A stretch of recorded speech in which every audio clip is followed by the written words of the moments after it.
Canine Revolution Radio, episode 39, Veterans Day 2021.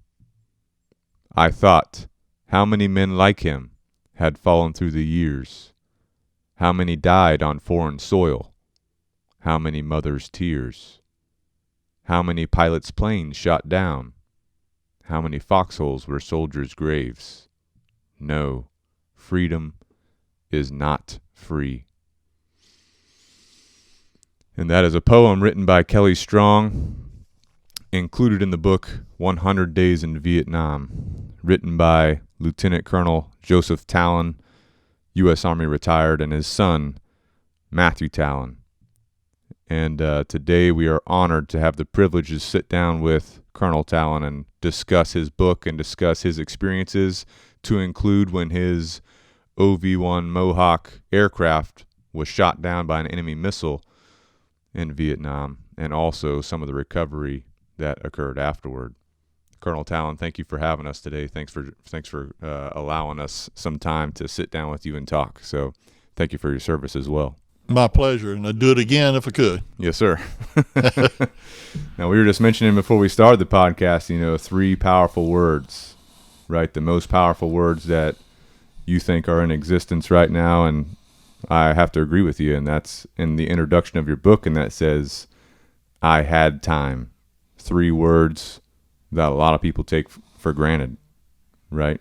Yes, we all think we have time, and in a matter of seconds, your life can end. Split seconds. And until you face death and come through it, you don't realize that. I think most people don't realize just how quick death can come. I mean, 1 second you're fine and your plane's fine and you're flying fine. Next second, everything's going to crap. I mean, literally. Sir. It's just, you're on fire and you're on the way to the ground. You're on the way to death. Death is looking you right in the eye. Right. So it's really quick. And we're going to get into the details of your story as we go through your book, which is an incredible book. For those of you listening, 100 Days in Vietnam, you can get it on Amazon. Right, and it's his story, and Barnes and Noble and IndieBound. Okay, it's an incredible book. It steps through his time in Vietnam, his recovery. Also, his son wrote the beginning and end of the book. Very, very incredible book. I got extremely emotional reading it, and so we're going to step through today. Obviously, we're not going to be able to read the whole book today. Right? We're going to step through some highlights, some of the things that happened before Vietnam, what happened during Vietnam, including the missile hitting your aircraft and you crashing. And then aftermath as well, recovery, right? Right. So I do want to start off in your first chapter. We're kind of setting the stage. You're getting ready to deploy, right? So you're stepping on you're getting into the airport. You're about to deploy, and I feel like a lot of veterans they've been here, right? They're getting ready to deploy. They're saying goodbye to their family. I'm just going to read a quick paragraph here. And you said, 25 members of both my family and my wife's family gathered inside the first floor of the Charleston airport to witness my departure. The late afternoon flight time gave Martha Ann and me time for a long goodbye at our apartment. I can still feel her warm kisses on my lips. On Sunday, we had a big dinner with family before we took off on a drive to spend some time alone and talk. We parked at the Stono River landing, looking out on the salt marsh. We knew it might be a long time before I come home. I feel like a lot of people go through that, right? You're getting ready to deploy. You're with your loved ones, right? You're with your wife, Martha Ann. And you guys don't know what to expect. It's Vietnam going on, right? So can you talk us through some of the emotions that were going on then, some of your memories from that time? Well, it wasn't a popular war. By that time, it's 72, and we're withdrawing. Mm-hmm. And everybody's getting their orders changed, and you keep thinking you're going to get sent to Germany or Alaska, that they're not going to send you because they're sending everybody home. You just can't believe that your orders hadn't got changed, right, that you're going to have to go as well. And then that realization begins to set in when you have to, get on that plane and leave. So it kind of weighs heavy on you, and you're trying to put a good face on it. Mm-hmm. Trying to remain strong for your family and your wife, right? And promising them things that promises you can't keep. You're right. promising that you'll be back, mm-hmm. and all this kind of stuff, and that we'll go to Hawaii for R&R, and we'll have our honeymoon there, because in flight school, flight training, I didn't have a chance to go on a honeymoon. Mm-hmm. We got married on a 3-day pass, and that was it. I had spent 1 day driving to Charleston from Fort Rucker, 1 day driving back, and then in the middle I got married. Oh, yeah. So that was a quick wedding. Yep. And so you plan for those things, Mm-hmm. but in reality, sometimes they just don't happen that way. Right. So it's you don't know. Right. But it is an education well beyond the halls of any college or university when you get out in the world. Mm-hmm. And when you step into a war zone, you're just learning what being a soldier is all about. Yes, sir. You really are. There's a couple other goodbyes that you say in your book. I want to go through those really quick. Okay. Another paragraph in your first chapter, you said, "My mother was not present. After saying goodbye to my father so many times during World War II, she told me she could not watch me leave for war. During that war, she went 9 full months without any word from my father." And we'll kind of get into your story of your dad. For the listener, the Tallon family has a very strong history of service to the country. Colonel Tallon's dad was in World War II, which we'll talk about. But can you imagine, a mother seeing her son go off after she's had her husband leave, right? Correct. For months and months and months with zero communication. Back in World War II, zero communication. Right. Vietnam, you get maybe a couple phone calls, maybe some letters back and forth. That's better than 9 months, no comms. You have no idea what's going on, right? So I can imagine your mom And struggling. in contrast, my son in Afghanistan and Iraq called his wife almost every day. Yeah. Go figure. Mm-hmm. I mean, it's a totally different situation. New technology. The only time he couldn't call her is somebody got wounded or killed in his unit, and they blacked out commo until their families were notified. Mm-hmm. So when the blackouts occurred, Mm-hmm. you didn't know if you were going to get that knock or phone call on your door. Mm-hmm. You didn't know who it was. Somebody had gone down Right. in his airborne unit. He was with the 82nd. Mm-hmm. And you knew somebody had either been killed or severely wounded. Mm-hmm. And was it going to be him? You just don't know. Yeah. So that not knowing is tough. And imagine that for 9 months, Well, he was under Admiral Halsey in the Pacific. Mm-hmm. And Halsey came up with the idea that the Japanese were intercepting the mail bags and reading the mail and finding out where he was going next. Yeah. Stuff that sailors had written to their families. Mm-hmm. So he held the mail and everything on board ship, wouldn't let it leave the ships. Yeah. And for that purpose Mm-hmm. of maintaining communication security, he called it. Yes, sir. So that's why. I mean, it wasn't that way when he was under other commands, Right. or when he was at Normandy, or when he was in North Africa, or when he was in Naples, Italy. They could communicate through the mail service there, but not under Admiral Halsey. Yeah. He put a stop to it. Gotcha. So, All right, so back to the book here. At the airport, my dad, a talker by disposition and trade, was unusually quiet. He shook my hand while at the same time depositing a set of brass knuckles in my pocket. He looked me directly in the eyes and said quietly, "Use these if the fighting gets in real close." That's a man with experience right there. You remember that moment? He wanted to give me something, and I never even knew he had brass knuckles. Yeah. I had never seen them. Right. But he passed them to. I still got them. Okay. They're downstairs. I can bring them up if you want to picture them. I would like to look at them after myself. Yeah. I got pretty impressive. the brass knuckles and the Bible, which we'll get to. Yes, sir. Hopefully. Yeah, So absolutely. that's the other thing.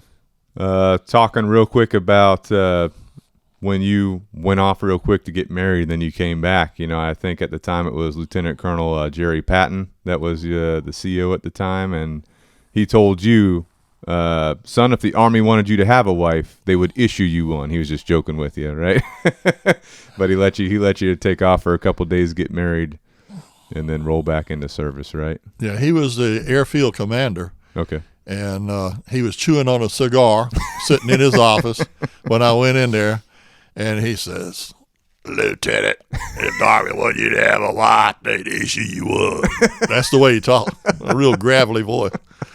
And all the cigars got to him. oh man, I don't know. It was tough facing this guy, Really? And I told him, I said, you could sign that pass or put me down AWOL because 250 people are coming to this wedding, and I'm going to be one of them. Yep.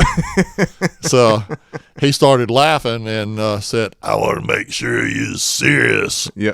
I said, serious? I said, we dated for 18 months, and we've been engaged with a ring for 13 months. Mm-hmm. And I said, I promised her mother that we would wait until she graduated college before we got married. I said, she graduated first week in June. We get married first week in July. Mm-hmm. Just that quick. Absolutely. We waited long enough. We're getting married now. Yep. So that was an interesting conversation. Yeah. But see, I was a commissioned officer, and I had been enlisted, so I didn't really understand how they could, basically confine me to a 250-mile radius of the base. But they did. I mean, orders are orders. Yeah. And they didn't want us traveling long distances because failure to get back for flight training, you could get dropped from the class. Mm-hmm. They want to make sure you were back on the flight line, on your start date and on Tuesday morning. Right. When the holiday was over. Right. And I was. Yeah. So there you go. All right. So then we're stepping into when you're on the flight, right? Heading over. You're leaving. It's called Chapter 3, Leaving for Saigon, right? Back in the book here. During the flight, I reflected more about the nearly 3-year odyssey that had led me to heading off to fight in Vietnam. During basic training at Fort Leonard Wood, so that's where you went to basic training at. Where is that? Yeah. Where was that at? Missouri. Okay. Yeah. Was it during the summer months or winter months? Well, August is summer anywhere in the northern hemisphere. Yep. And it's really summer at Fort Leonard Wood. Got some mosquito action going on. Hot as blazes. But before I left there, my pup tent actually froze with a coat of ice on it in October, first part of October. Holy cow. I mean, it went from being blazing hot in August till you couldn't get on enough clothes in October when you were in the field. Mm-hmm. I mean, you were just freezing out there. Rapidly changes from one season to the next. Yeah, you're in the Ozark Mountains. And that mountain terrain, we always said the only thing between there and the North Pole was a barbed wire fence. Mm-hmm. It didn't slow down that Polar Express that brought those cold, they call them northerners out there. Yeah. And I found out what a northerner was. I mean, that's when the temperature can drop 50 degrees in an afternoon. Mm-hmm.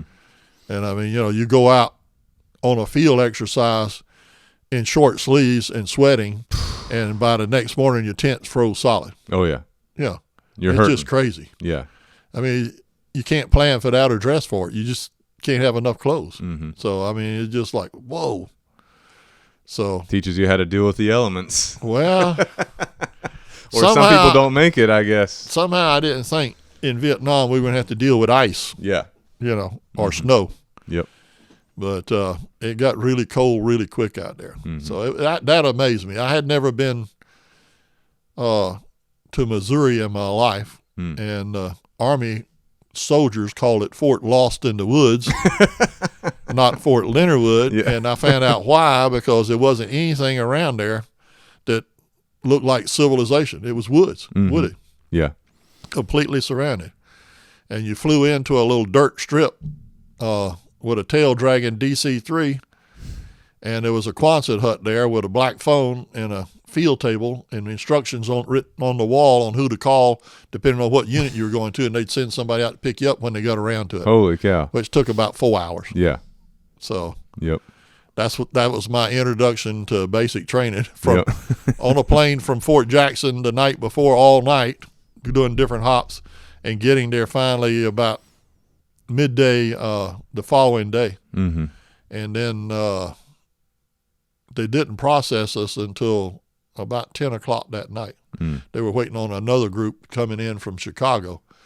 So they made us just sit out under these trees on rocks waiting our turn to go through in processing. Yeah. So we're still sitting around in civilian clothes. Yeah. Well, they say, in the military, you sit around and wait. Hurry up, sit around and wait. That's what we were doing. We were getting a good lesson in just how long you could sit on a rock. Oh, yeah. Absolutely. Then you went to OCS in Virginia.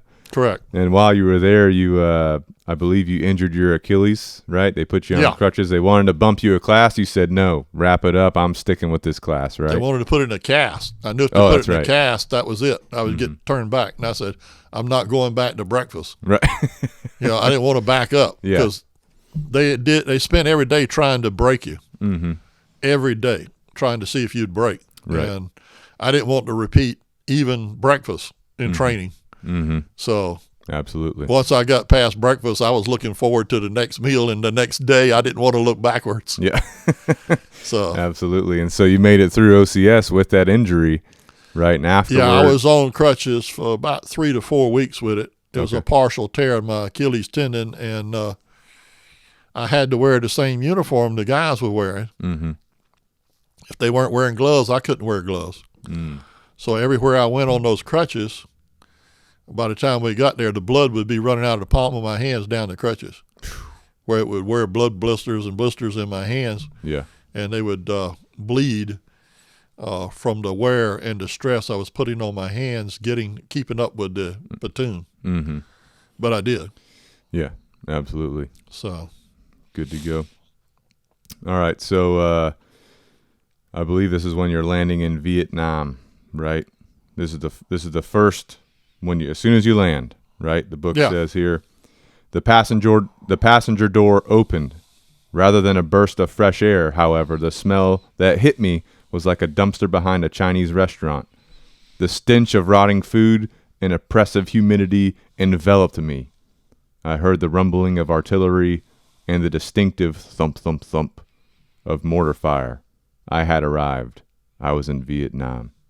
Can you tell us about that moment when you first got there? It's just door opens. You're like, holy cow. I had flown all day, mm-hmm. and this was the longest day mm-hmm. of my life because I left San Francisco at 7 o'clock in the morning. I got to Vietnam at 8 o'clock that night. Mm. The process was 25 hours. People don't realize that. But when you're flying toward the east, you're following the setting sun. Mm-hmm. So it was a 25-hour day. Yeah. Literally. Plus you cross over the international date line. It was the next day when I got there, but the sun hadn't set. Right. I mean, it's daylight all the way from San Francisco to Vietnam. Mm-hmm. And it took 25 hours to do that. Yeah. And people don't realize that unless they've made that journey. And so I get there, and it's getting right at twilight dark. And the smell and the humidity was one thing. And the other thing is seeing the illumination rounds going off at the different little bases mm-hmm. around Tonsanut Airfield. Mm-hmm. They were firing illumination rounds so they could see anybody coming through the wire trying to get into the base. Was that just constant? They were just constantly doing that all night? They come down with little parachutes. Yep. And they're firing those rounds out at the different bases. They fire those all night. Yeah. So, I mean, you're going, what? Yeah. It's not exactly the fireworks display like you have on 4th of July. Oh, yeah. It's a little different kind of fireworks. So I'm sure that makes you a little bit uneasy, too, because everyone's like, you got to pay so much attention to the wire. Right. Because, they'll come in. That's, obviously if it's super dark, you can't really see anything. It's their territory. Right. They're familiar with it. So that's got to be kind of nerve-wracking when you're first getting there, too, right? Well, we did have infrared, and we did have starlight scopes that helped see it at night. But that's when they were most active, was at night. The enemy were, always. Mm-hmm. That's when you're going to get most of your major attacks. Mm-hmm. And you had to be on alert. So once you got in country, you never got a real night's sleep. I'll put it that way. Mm-hmm. You were always kind of on edge. Anytime mortar rounds came in or they started firing up part of the perimeter wherever you were, you could hear the machine guns fire or whatever. You figured that they were going to break through and you were going to have to fight for your life because it was the tail end of the war. And as I went into country, the last infantry battalions and brigades were leaving. Mm. They were gone. That's right. So you had to self-protect. Mm-hmm. You had to defend your own base. Everybody, every mechanic, every cook, every clerk typist, every radio repairman, people that normally didn't tote a rifle, had to man the post and tote a rifle at night to guard the base. We Yeah. had a rotating duty roster. Right. So you had to defend yourself or you would get, your base would get overrun. Mm-hmm. So that was a learning thing. Yeah. And you were a pilot, right? At the time. You had been through flight school. You did helicopter, right? Helicopter work, and then you got into the Mohawks. Right, the fixed wing. I originally wanted to fly a fixed wing, and they closed the fixed wing school. So the only way I could get fixed wing training was to go through the qualification course, the Q course, Right. which they were taking some helicopter pilots and turning them into fixed wing pilots. Mm-hmm. So I had to learn to fly helicopters first to be eligible for that program. Right. And my branch manager, Major Canfield, worked all that out. Yeah. It turned out to be 21 or 22 months of flight training and per diem. The per diem was the good part. Oh, yeah. They were That's always a bonus. paying me well. For a poor boy from South Carolina, it was amazing to come home and lay $20 bills on the table in front of your new wife, Oh, yeah. and you couldn't see the tabletop. I mean, it was like, whoa, Yep.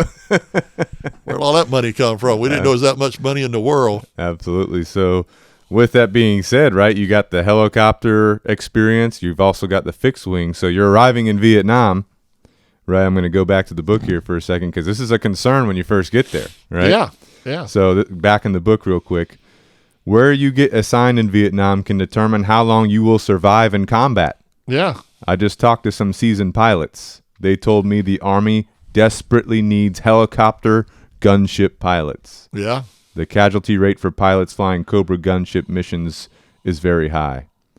And then you say, the last thing I want to do in this war is man a helicopter, but I am, unfortunately, qualified. So so you had that experience. As you know, Army's going to put you where they need you, right? That's right. Not where you want to be. Right.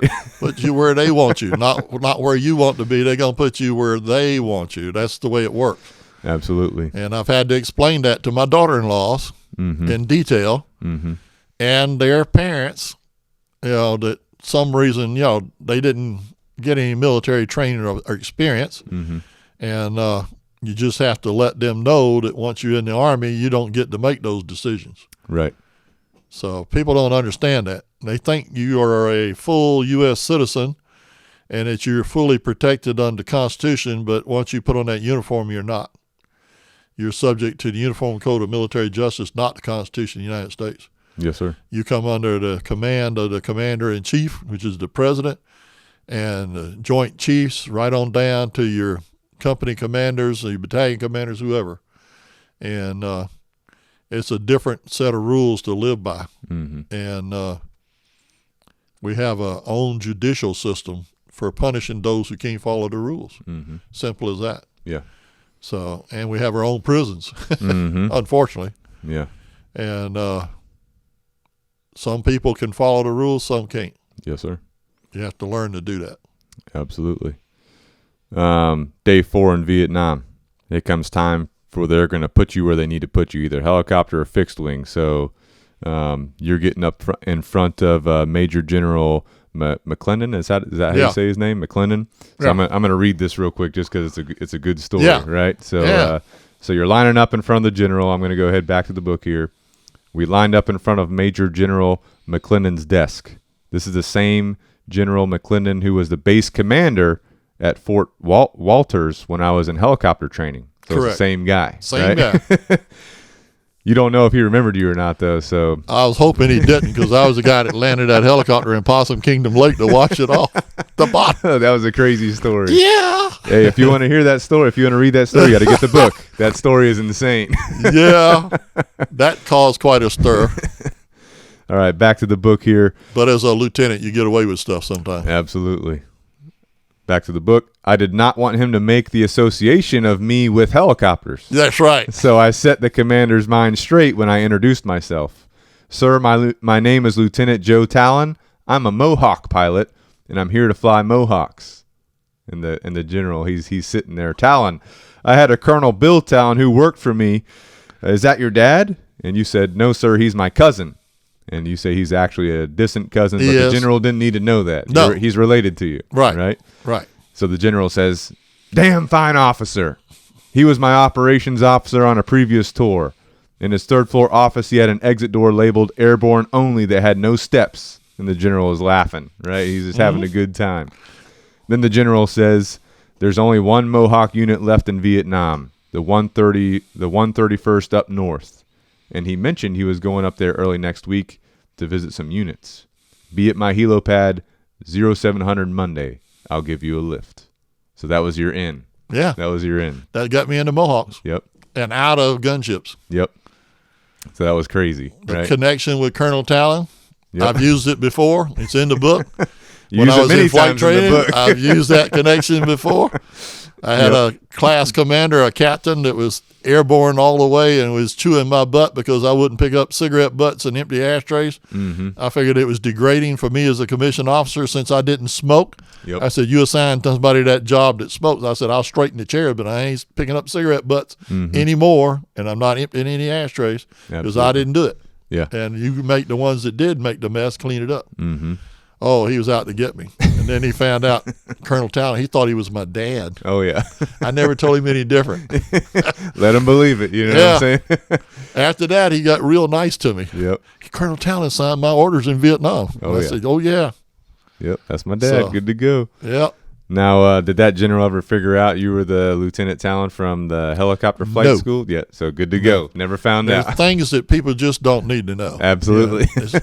They say in the Army you have a clearance for certain things, and then you have to have a need to know. Absolutely. He had no need to know that at that time. I saw no need to tell him. I can tell you that. Yep. Absolutely. All right. So you arrive at your unit, right? And you arrive in Da Nang. Is that how you say that? Yeah, Da Nang. Right. So I'm going to read a quick blurb here. Da Nang has earned the name Rocket City because of all the rocket attacks it receives. Soldiers here say a mortar will put a hole in your hut, but a rocket will put a hut in your hole. So you're showing up, and this is what they're telling you, right? Yeah, the rocket, I mean, all that's left is a giant hole. I mean, Yeah. when a mortar hits your place, you got a hole in the roof or something like that and some damage. But Yeah. if a rocket hits it, it's a crater. Absolutely. Absolutely. It's gone. Yep. And so you get to the base, you're kind of getting situated. You meet your first commanding officer, which is Major Davis, and he greets you very coldly and quickly, and you don't think much of him. No. But he's only there for a short period of time, if I'm not mistaken. He's leaving. Yeah. He's in the process. Mm-hmm. So, and then you're going to rotate to your new commanding officer here pretty soon. But with that being said, I think it's day 9. Yep, day 9, right? You're at your base. You're flying, and one of your former classmates shows up, Mike McClendon. Right? Yeah. Is that how you say that? And you're surprised. Yeah. Right? I'm surprised he's still alive because he was crazy. I'm telling you, I flew with him at Fort Huachuca. Oh yeah, I want to read a we story were in the here. same plane together. Yeah. And I mean it's something else with Mike.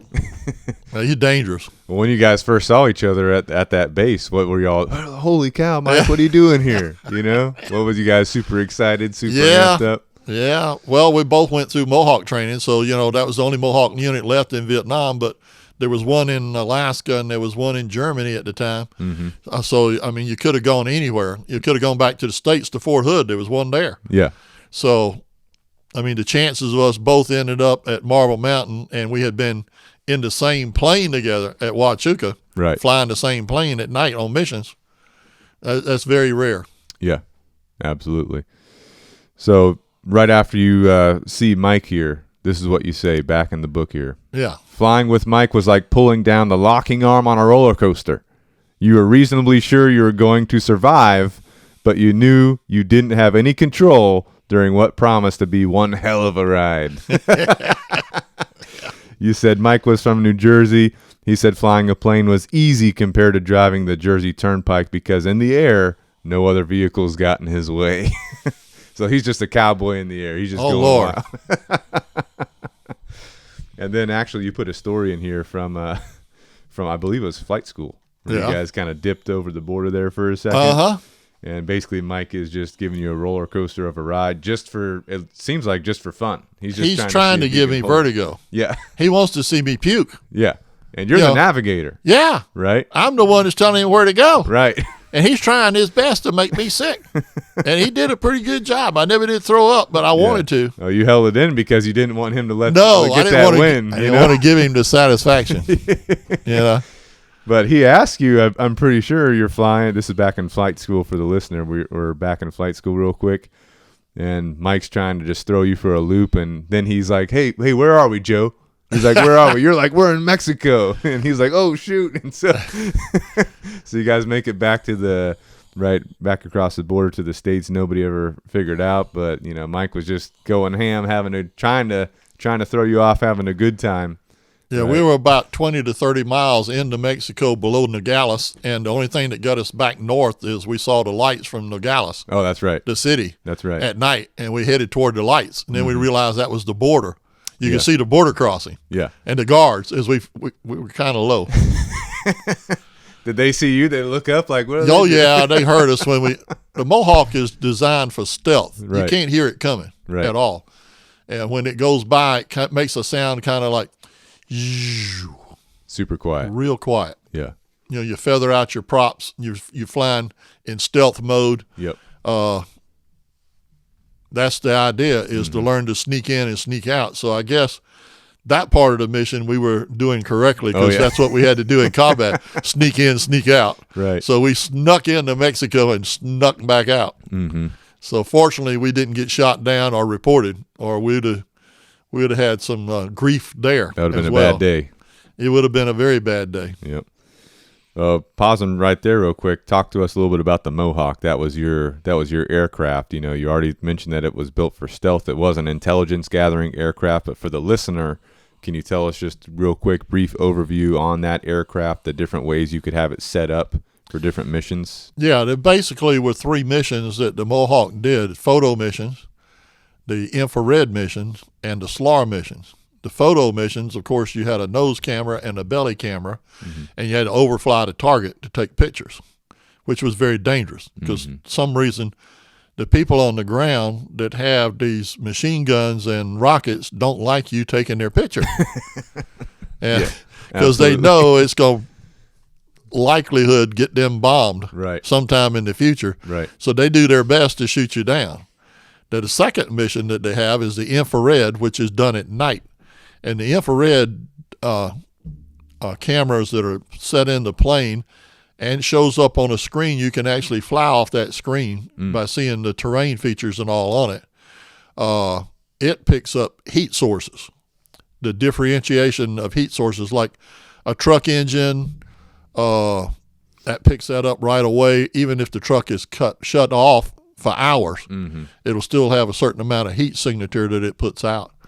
And we picked up a special forces unit run by Larry Dring, who's book dedicated to. Larry's one of my war buddies that has passed on.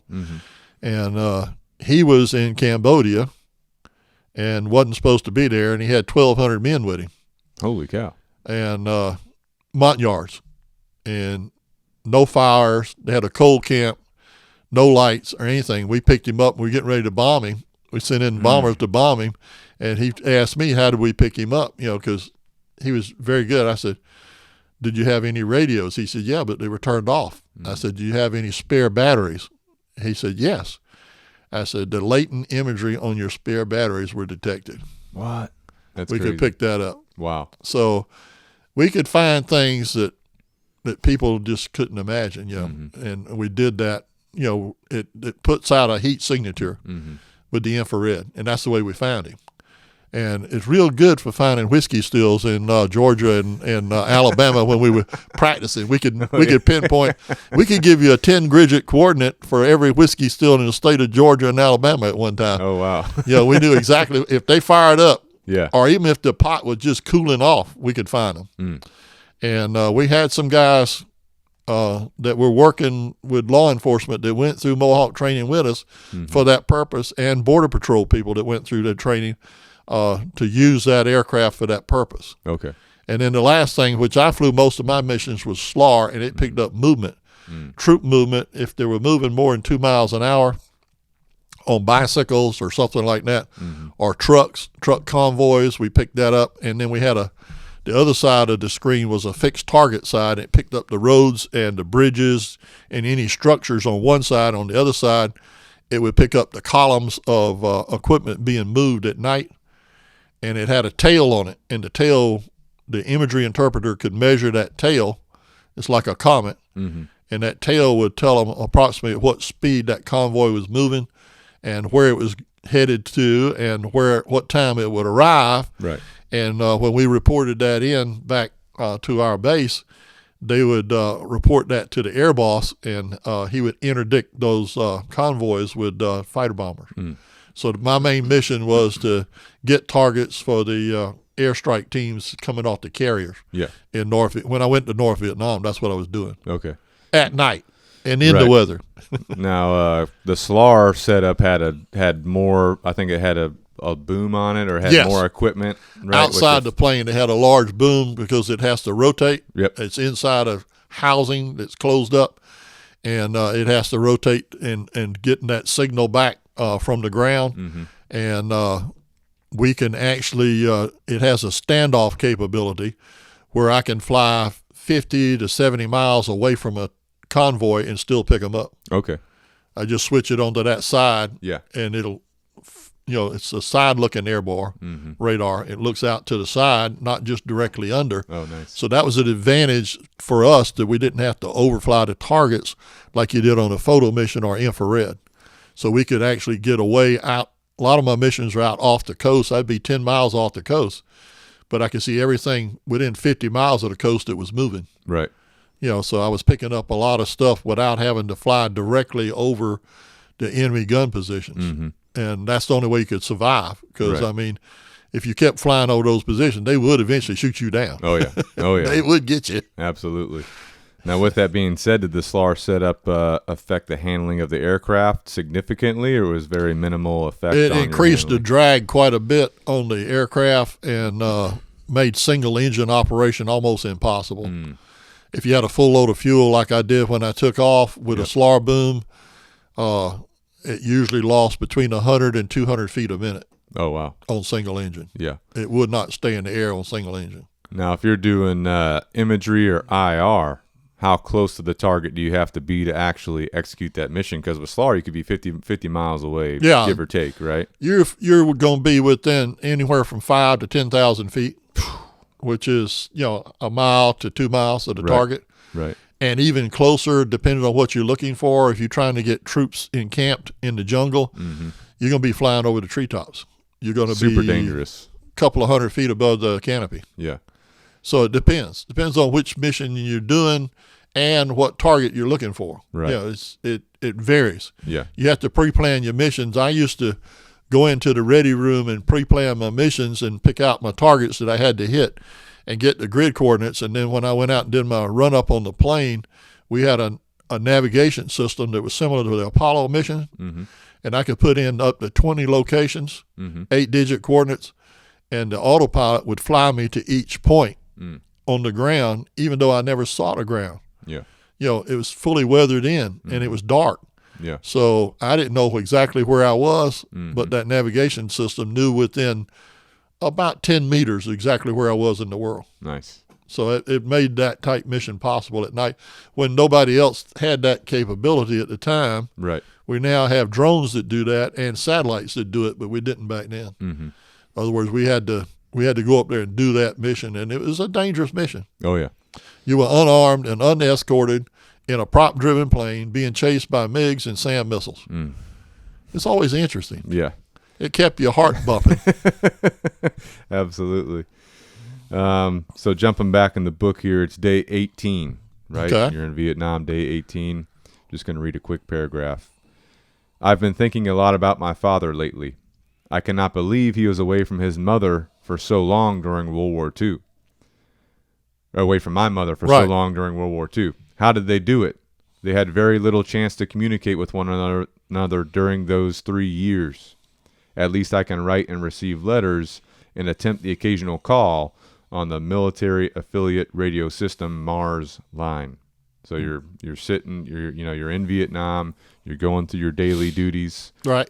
You're thinking about your wife, right? And you're thinking back about how did my dad and mom do this? This is crazy, right? Because at least you're able to get some letters, the occasional phone call, which sometimes would take hours to try and get through, if I'm not mistaken, based on some of the stories in the book, right? And you're just thinking about that. Well, I dated every letter, military date time group on the top. Yep.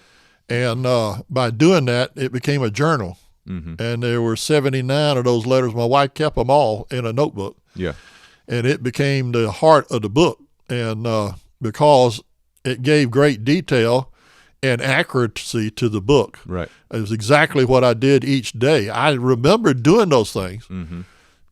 I didn't remember exactly what day I did it. You know, there are stories in there about different missions I did. It's pretty remarkable. And some of them made national news, missions that I flew, but I didn't remember exactly what day I did it on. But with the letters, it put everything in order.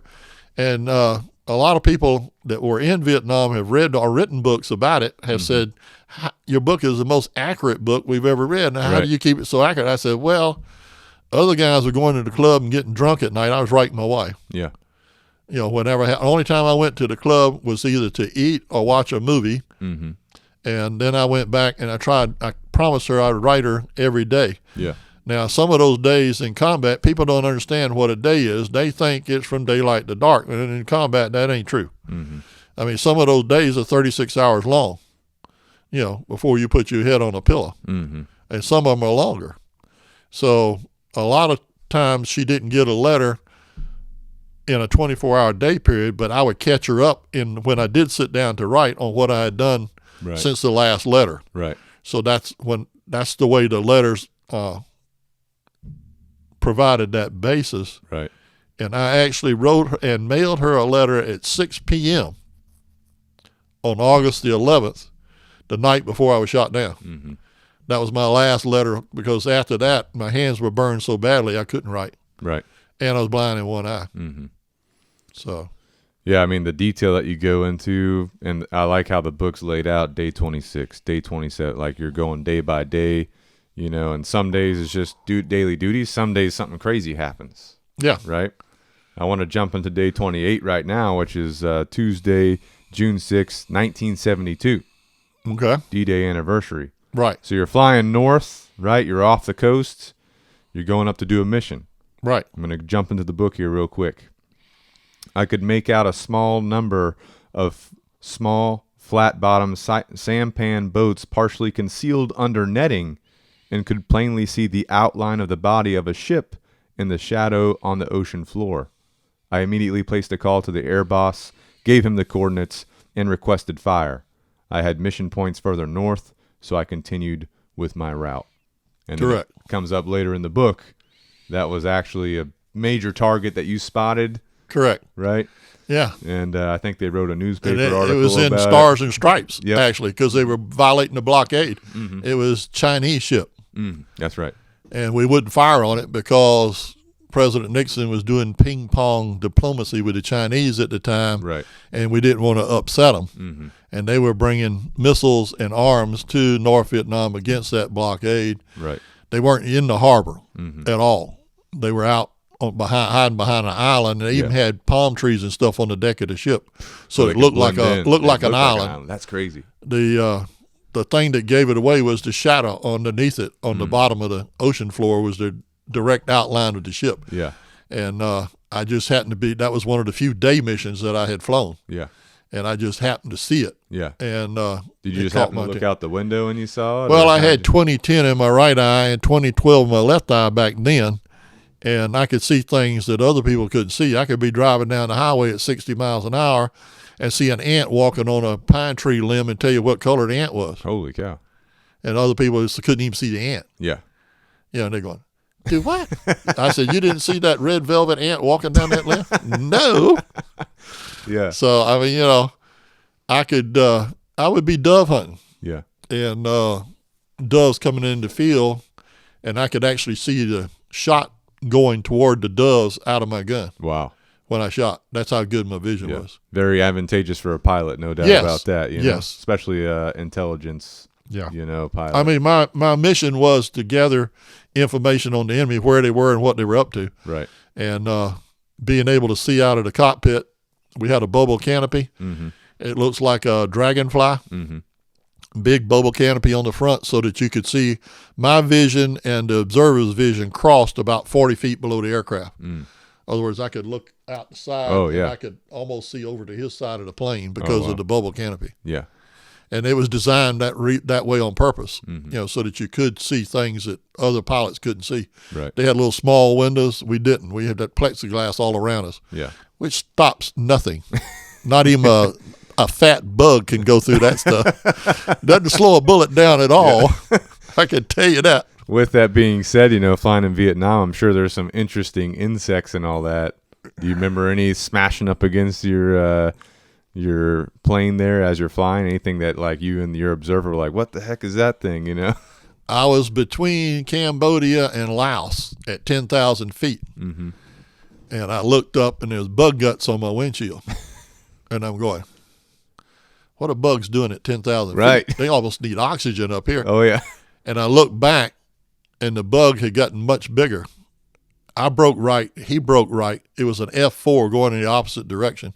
He's doing 600 miles an hour. I'm doing 300, a closure rate of almost 1,000 miles an hour. And we passed belly to belly about 20 feet apart. My gosh. So Holy that was a bug that turned out to be something else. Yeah. Oh, my gosh. And the traffic controllers were Vietnamese, and they had us on the same airway at the same altitude going opposite directions. Yeah. Exact same altitude, Holy same cow. airway. I was right where I was supposed to be. Mm-hmm. And he was. Yeah. But they had us on a collision course. Yeah. Luckily, both of y'all had your We're head. trained to brake right.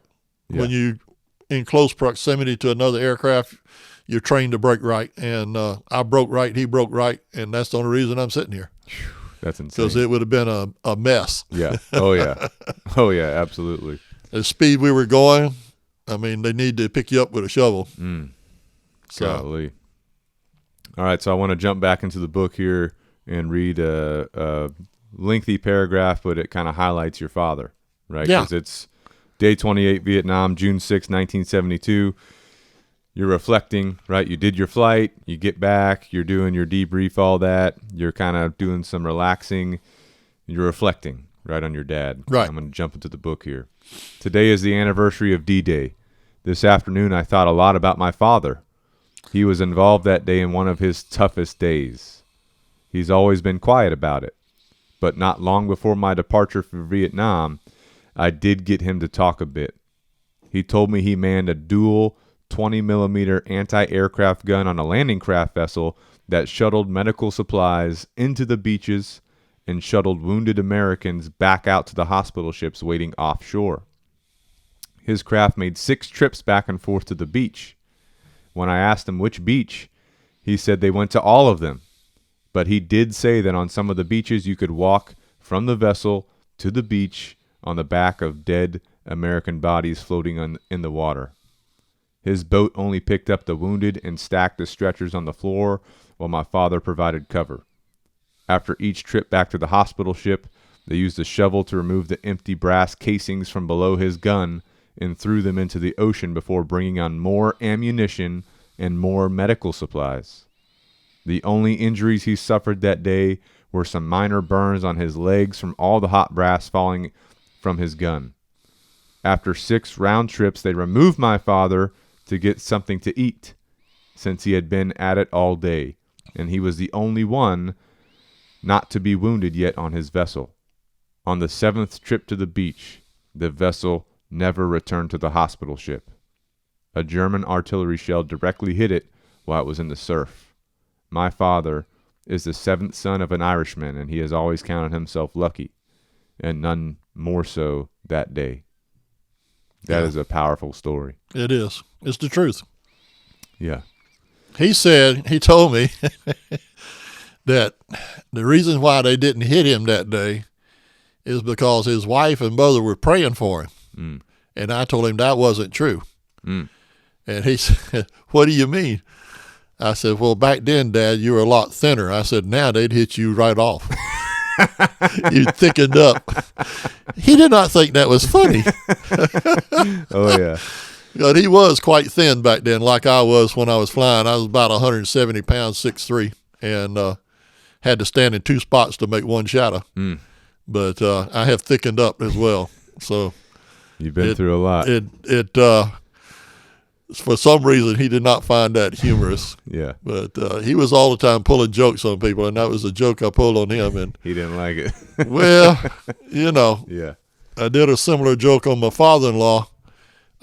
He was Italian, and my wife is half Italian. Mm-hmm. And he was in the Navy, and I said, well, you know that military intelligence, my branch, got its start in Italy when Mussolini was killed. Mm-hmm. And he said, really? And I said, yeah. I said, military intelligence determined that Mussolini was executed by 400 Italian marksmen because he had 17 bullet holes in him.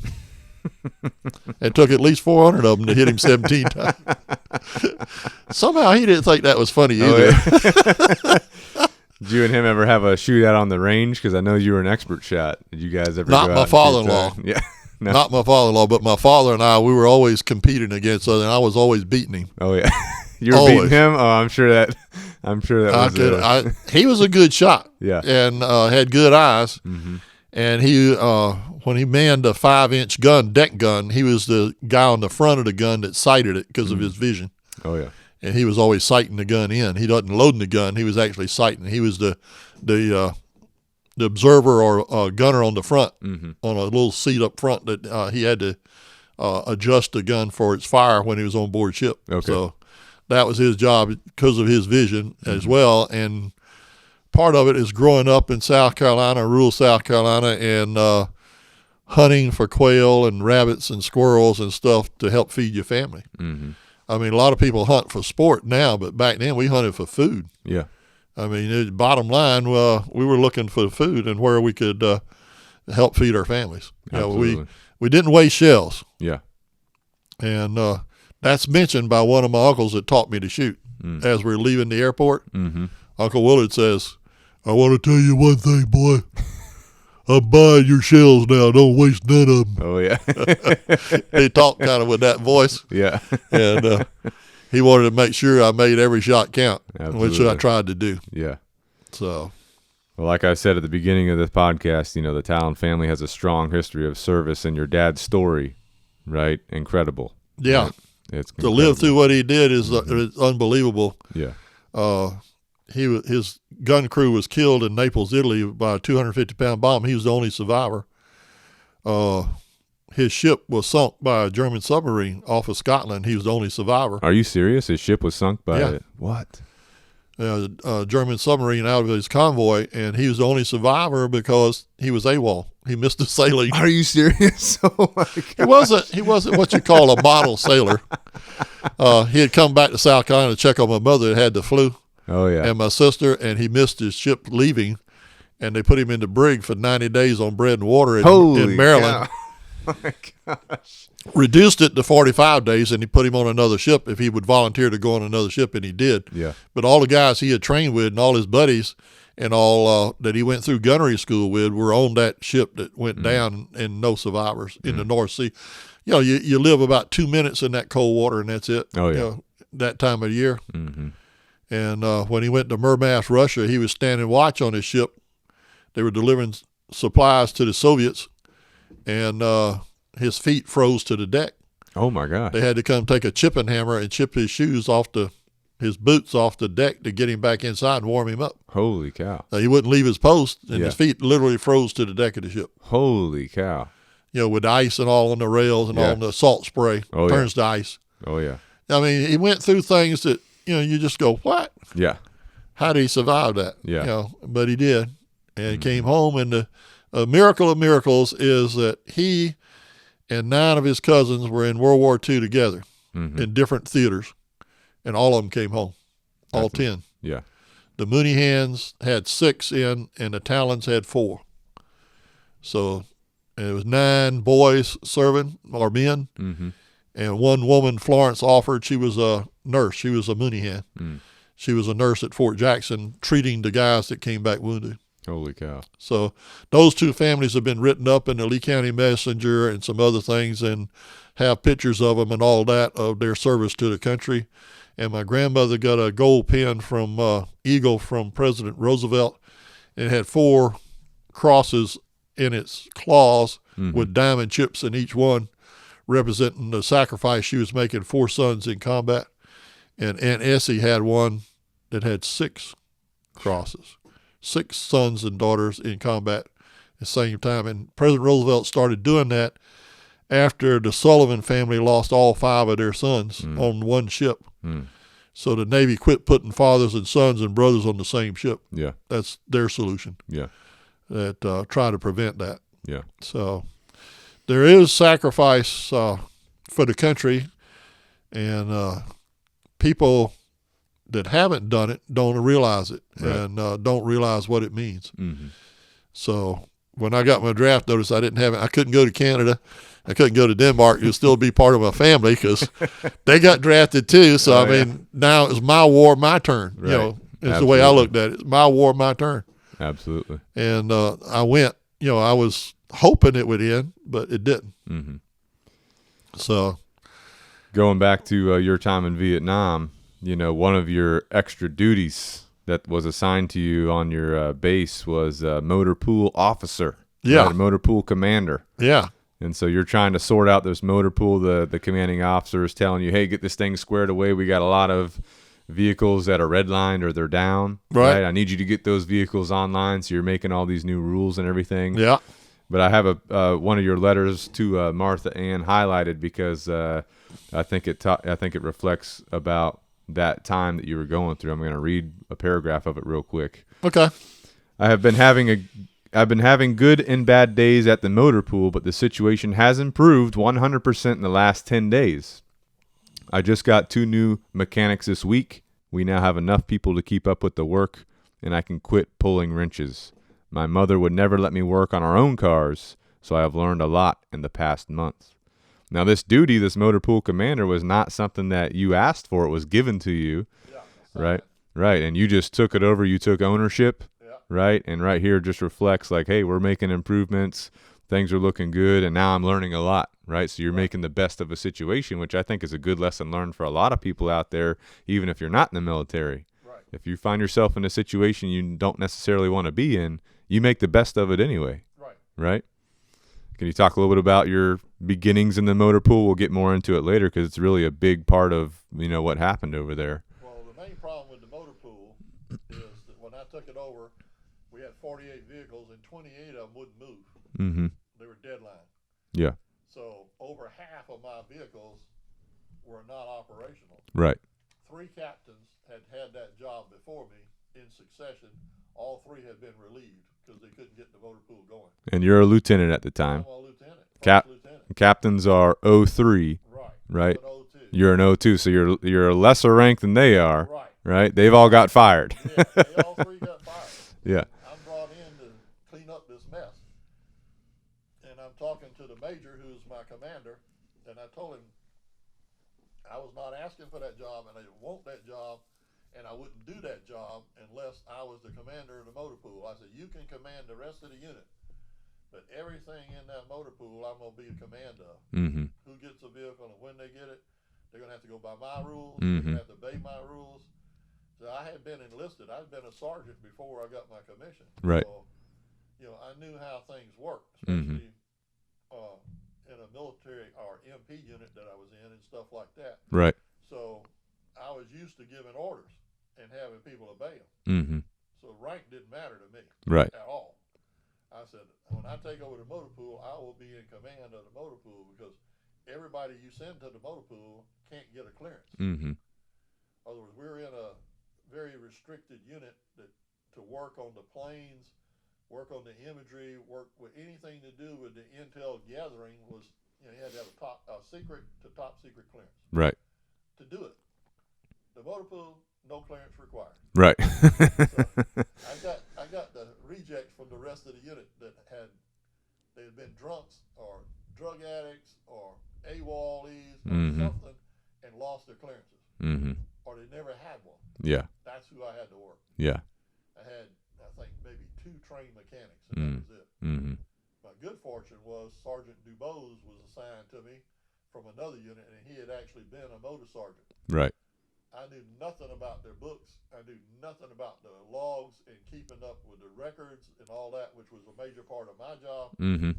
So I put him in my office, which was air conditioning. Oh, there you go. And he's in my office doing all the books because he knew how to do the log books and everything else. And he's issuing all the work orders and that stuff. Yeah. I'm out in the motor pool with the guys shoulder to shoulder pulling wrenches every day. Mm-hmm. And one day, this is a day in the life of a first lieutenant. Mm-hmm. I changed the carburetor on a Jeep by myself, got it operational. I changed the water pump on a 3/4 ton truck, got it operational by myself. Mm-hmm. I changed the starter on a 2.5 deuce truck. I had to have help because it weighed 218 pounds before you put the Golly. starter Oh my gosh. before you put the oil in it. Yeah. You had to put the oil in that thing too. By the time you got it oiled up, it was about 250 pounds. Good Lord. So I had to use a floor jack and some help to get it in place and get it replaced, Mhm. get it operational. But I got 3 vehicles that one day operational, and that night flew a 4-hour mission over North Vietnam. Holy cow. That's 12 hours in jungle heat, 110 to 120 degrees, pulling wrenches all day, Mm-hmm. and then flying over North Vietnam at night, being shot at by AAA and missiles and whatever, and chased. Yeah. So it made for a full day in the life of lieutenant, about a 16 to 18-hour day. Mm-hmm. Next day, you got to do it all over again. Absolutely. Absolutely. You get a day off. Oh, yeah. Came back next day, you started right back to motor pool. Yeah. But I think that's a good lesson for a lot of people, you know, just in the military situation. You've got Sergeant Dubose, right? He's an NCO. You're the officer. right, You have you tell him, hey, you know what you're doing. You take care of this. I'm gonna go with the guys, Right. the enlisted guys that have been kicked out of their other units. We're gonna make stuff happen. right, There's people out there that won't do that. They're like, you know what? I'm in charge. So you know what? You do what I say. And you're like, no. I don't know what I'm doing. You guys tell me what I need to do, right? That's a huge lesson learned. Well, there's more to it than that. Growing up, I sparred with some guys that were Golden Glove champions. Mm. I used to box a good bit, Mm-hmm. and there wasn't anybody in that unit or anywhere in the Army that I was afraid of Mm-hmm. and that I couldn't put on their back. Oh, yeah. And when I was enlisted, I was 32-0. Mm. I never lost a fight, including the Golden Glove champion named Nolan out of Chicago. Mm. I left him unconscious on the floor. And guys were all the time trying to pick fights. They wanted somebody that could beat me up. Mm. They never found anybody. Really? They'd find somebody, try to send him over to you. Hey, go hit Lieutenant Tallon. Pick a fight. That's when I was enlisted. Okay. Yeah, when I was Yeah. through basic and AIT and stuff. Yeah. But once I became an officer, I didn't give up fighting pretty much. Mm-hmm. But I did have a situation in the motor pool. I had 2 of my men, one that was in charge of the tool department in a trailer from an 18-wheeler Yeah. that we're using for storage. Mm-hmm. And the other one was the parts guy. You can't fix a vehicle if you can't get the part. Right. So they got in a big fight and an argument over who was being what part of the tool van and the part van and all that. Yeah. So I went in there and they were tussling between them. So I just grabbed them by their shirts and slapped their heads together like 2 coconuts. And when Yeah. it came to, I had painted a white line in the trailer, and I said, okay, you go out the back door and you don't cross the white line. That's the dead line. I said, now the other guy, I said, there's a side door up to the front. You Mhm. use that to come and go in because we had steps built to it. Mm-hmm. I said, you get to your parts up there. You keep your parts up there. You keep your tools back here. Mm. I said, now, if you want to know about what the deadline means, is I'll come back and explain it to you again like I just did, Mm-hmm. in case y'all forget about who's supposed to cross that line or not. Mm-hmm. So I didn't have any more problems with them Yeah. at all. Yeah. They understood that if they didn't listen to the lieutenant, there was consequences. Mm-hmm. And you think, in the day's Army, you'd probably get court-martialed and all, Mm-hmm. stuff like that. But when I was shot down, these same guys came to my hospital bed Mm-hmm. every day to make sure the lieutenant was being taken care of at China Beach Hospital. Mm-hmm. 9 days in a row, they all showed up Yeah. checking on their lieutenant Yeah. because they believed in their lieutenant because Mhm. the lieutenant looked after them. Yeah. And I think that's the best leadership example I could give is that your men believe in you. Right. The guys that see you every day, the guys that you're leading into combat and on missions, Mm-hmm. they follow you. They follow you for a reason. Mm-hmm. And they know that you got their best interest at heart. Right. So I mean, look out for them. yeah, you set rules, you set boundaries, you set structure, you hold them accountable to that. That builds that respect, right? And you take care. It's not like you're cracking their heads for no reason, right? No, You take care of them, right? Exactly, right? You're holding them accountable to the rules, but you're also taking care of them, which we'll get into here in a second. You're holding special events just for them, you and your unit. Right. Builds rapport, builds that family mentality. And like you said, when you crash, which we'll get into here in a little bit, they're the ones by your bedside every day taking care of you. Meanwhile, your fellow officers, they weren't. No. Right? None of them. Right. Not a one came. Only Major Smith, the commander, and it was 5 days after I was shot down before he showed up. He didn't realize that you were still alive at the time either. He wasn't in the unit. He had gone down to Saigon. His wife was divorcing him. He was going through that at the time, so I blame it on that. He was trying to deal with other people. Right. But that story you just told about, the motor pool, the leadership there, the family mentality kind of makes me think, you already mentioned in today's Army, probably wouldn't be able to do that kind of stuff. But in today's society, everyone's trying, hey, let's make sure so-and-so's happy. Let's make sure they're happy. Let's make sure they're happy versus we got the rules, we got the boundaries, you get held accountable for it. There you go. That's the issue. Right? Yeah. You have to do the mission. Yeah. No matter what it costs you. You have to do the mission if you're in the military. Mm-hmm. And you have to remember that. The mission comes first. Mm-hmm. Everything else comes second. Right. And but in that second place, you got to look out for the men and look out for their welfare. Right. And their safety. Yes, sir. And it's the same thing when I taught school. Mm-hmm. I had rules on my wall in my classroom. I call them Colonel Tallon's 10 Commandments. The 10th rule was, if you start a fight in this room, I will end it. There'll be blood on the floor. It won't be mine. There you go. I didn't have any fights in my room. Yeah. A lot of teachers did. I never had a fight in my room. And the kids said, why don't they? I said, they understand the rules. Yeah. Absolutely. So it's just, you can't learn in a school environment if you're afraid somebody's going to cut your throat or beat you up every second that you're sitting in the classroom. Yeah. When they came into my classroom, they knew they were safe and protected. Nobody was going to mess with them. Yeah. The day after Columbine, the school shut down practically. There were no students. I go in my class, there wasn't anybody absent. I look around and said, what are you guys doing here? I thought I was going to have the day off. Yeah. I said, all the other classes are nearly empty. Colonel, we told our parents if anybody came on the back hall, you'd take them out. Yeah. Come to school. Good to go. They were there. They wanted to be with Colonel Tallon. If they were in Colonel Tallon's room, they would be safe. Yeah. That he would stand in the gap and stand in the door. Yeah. And protect them. I said, all right, let's get to work. Yeah. We had a full class that day. Absolutely. Nobody else in the school did. Yeah. But we did. So that just attests to your, even students in high school pick up on it. They're very observant. Exactly. And that's the thing, like I mentioned, even outside the military and just normal society, we're lacking that type of leadership today, unfortunately. You know what I'm saying? Yeah. I do want to jump back into the book here, day 37. I think it's something else that highlights your time in the motor pool. You guys start getting some headbands. I want to read this real quick, all right? Yeah. So, day 37 in Vietnam. The men gave a headband to Dubose and me today. It's stitched with the words Viet and Nam in white block lettering over the top of stripes of red, yellow, blue, and black that unravel into loose threads at the ends. All of the men in our motor pool, our misfits, now have them. They just recently taken to wearing them around the maintenance bays while working on vehicles. And to me, that's like, hey, we've got a team mentality. We got family mentality. We're under Lieutenant Tallon. We're good to go, right? Yeah. And so that's just some of that camaraderie. Even units in the military today will do that. They'll have their own patches or whatever, In the book, I still got it. You still got it? Yeah. Oh, yeah, absolutely. My son's planning on wearing it in Harvard. Okay. When we speak up there in 2 weeks. Okay. I'll be speaking before the graduate schools, faculty and staff up there about the book. Absolutely. That'd be super cool. He said he wanted to wear the headband. I said, I'll bring it.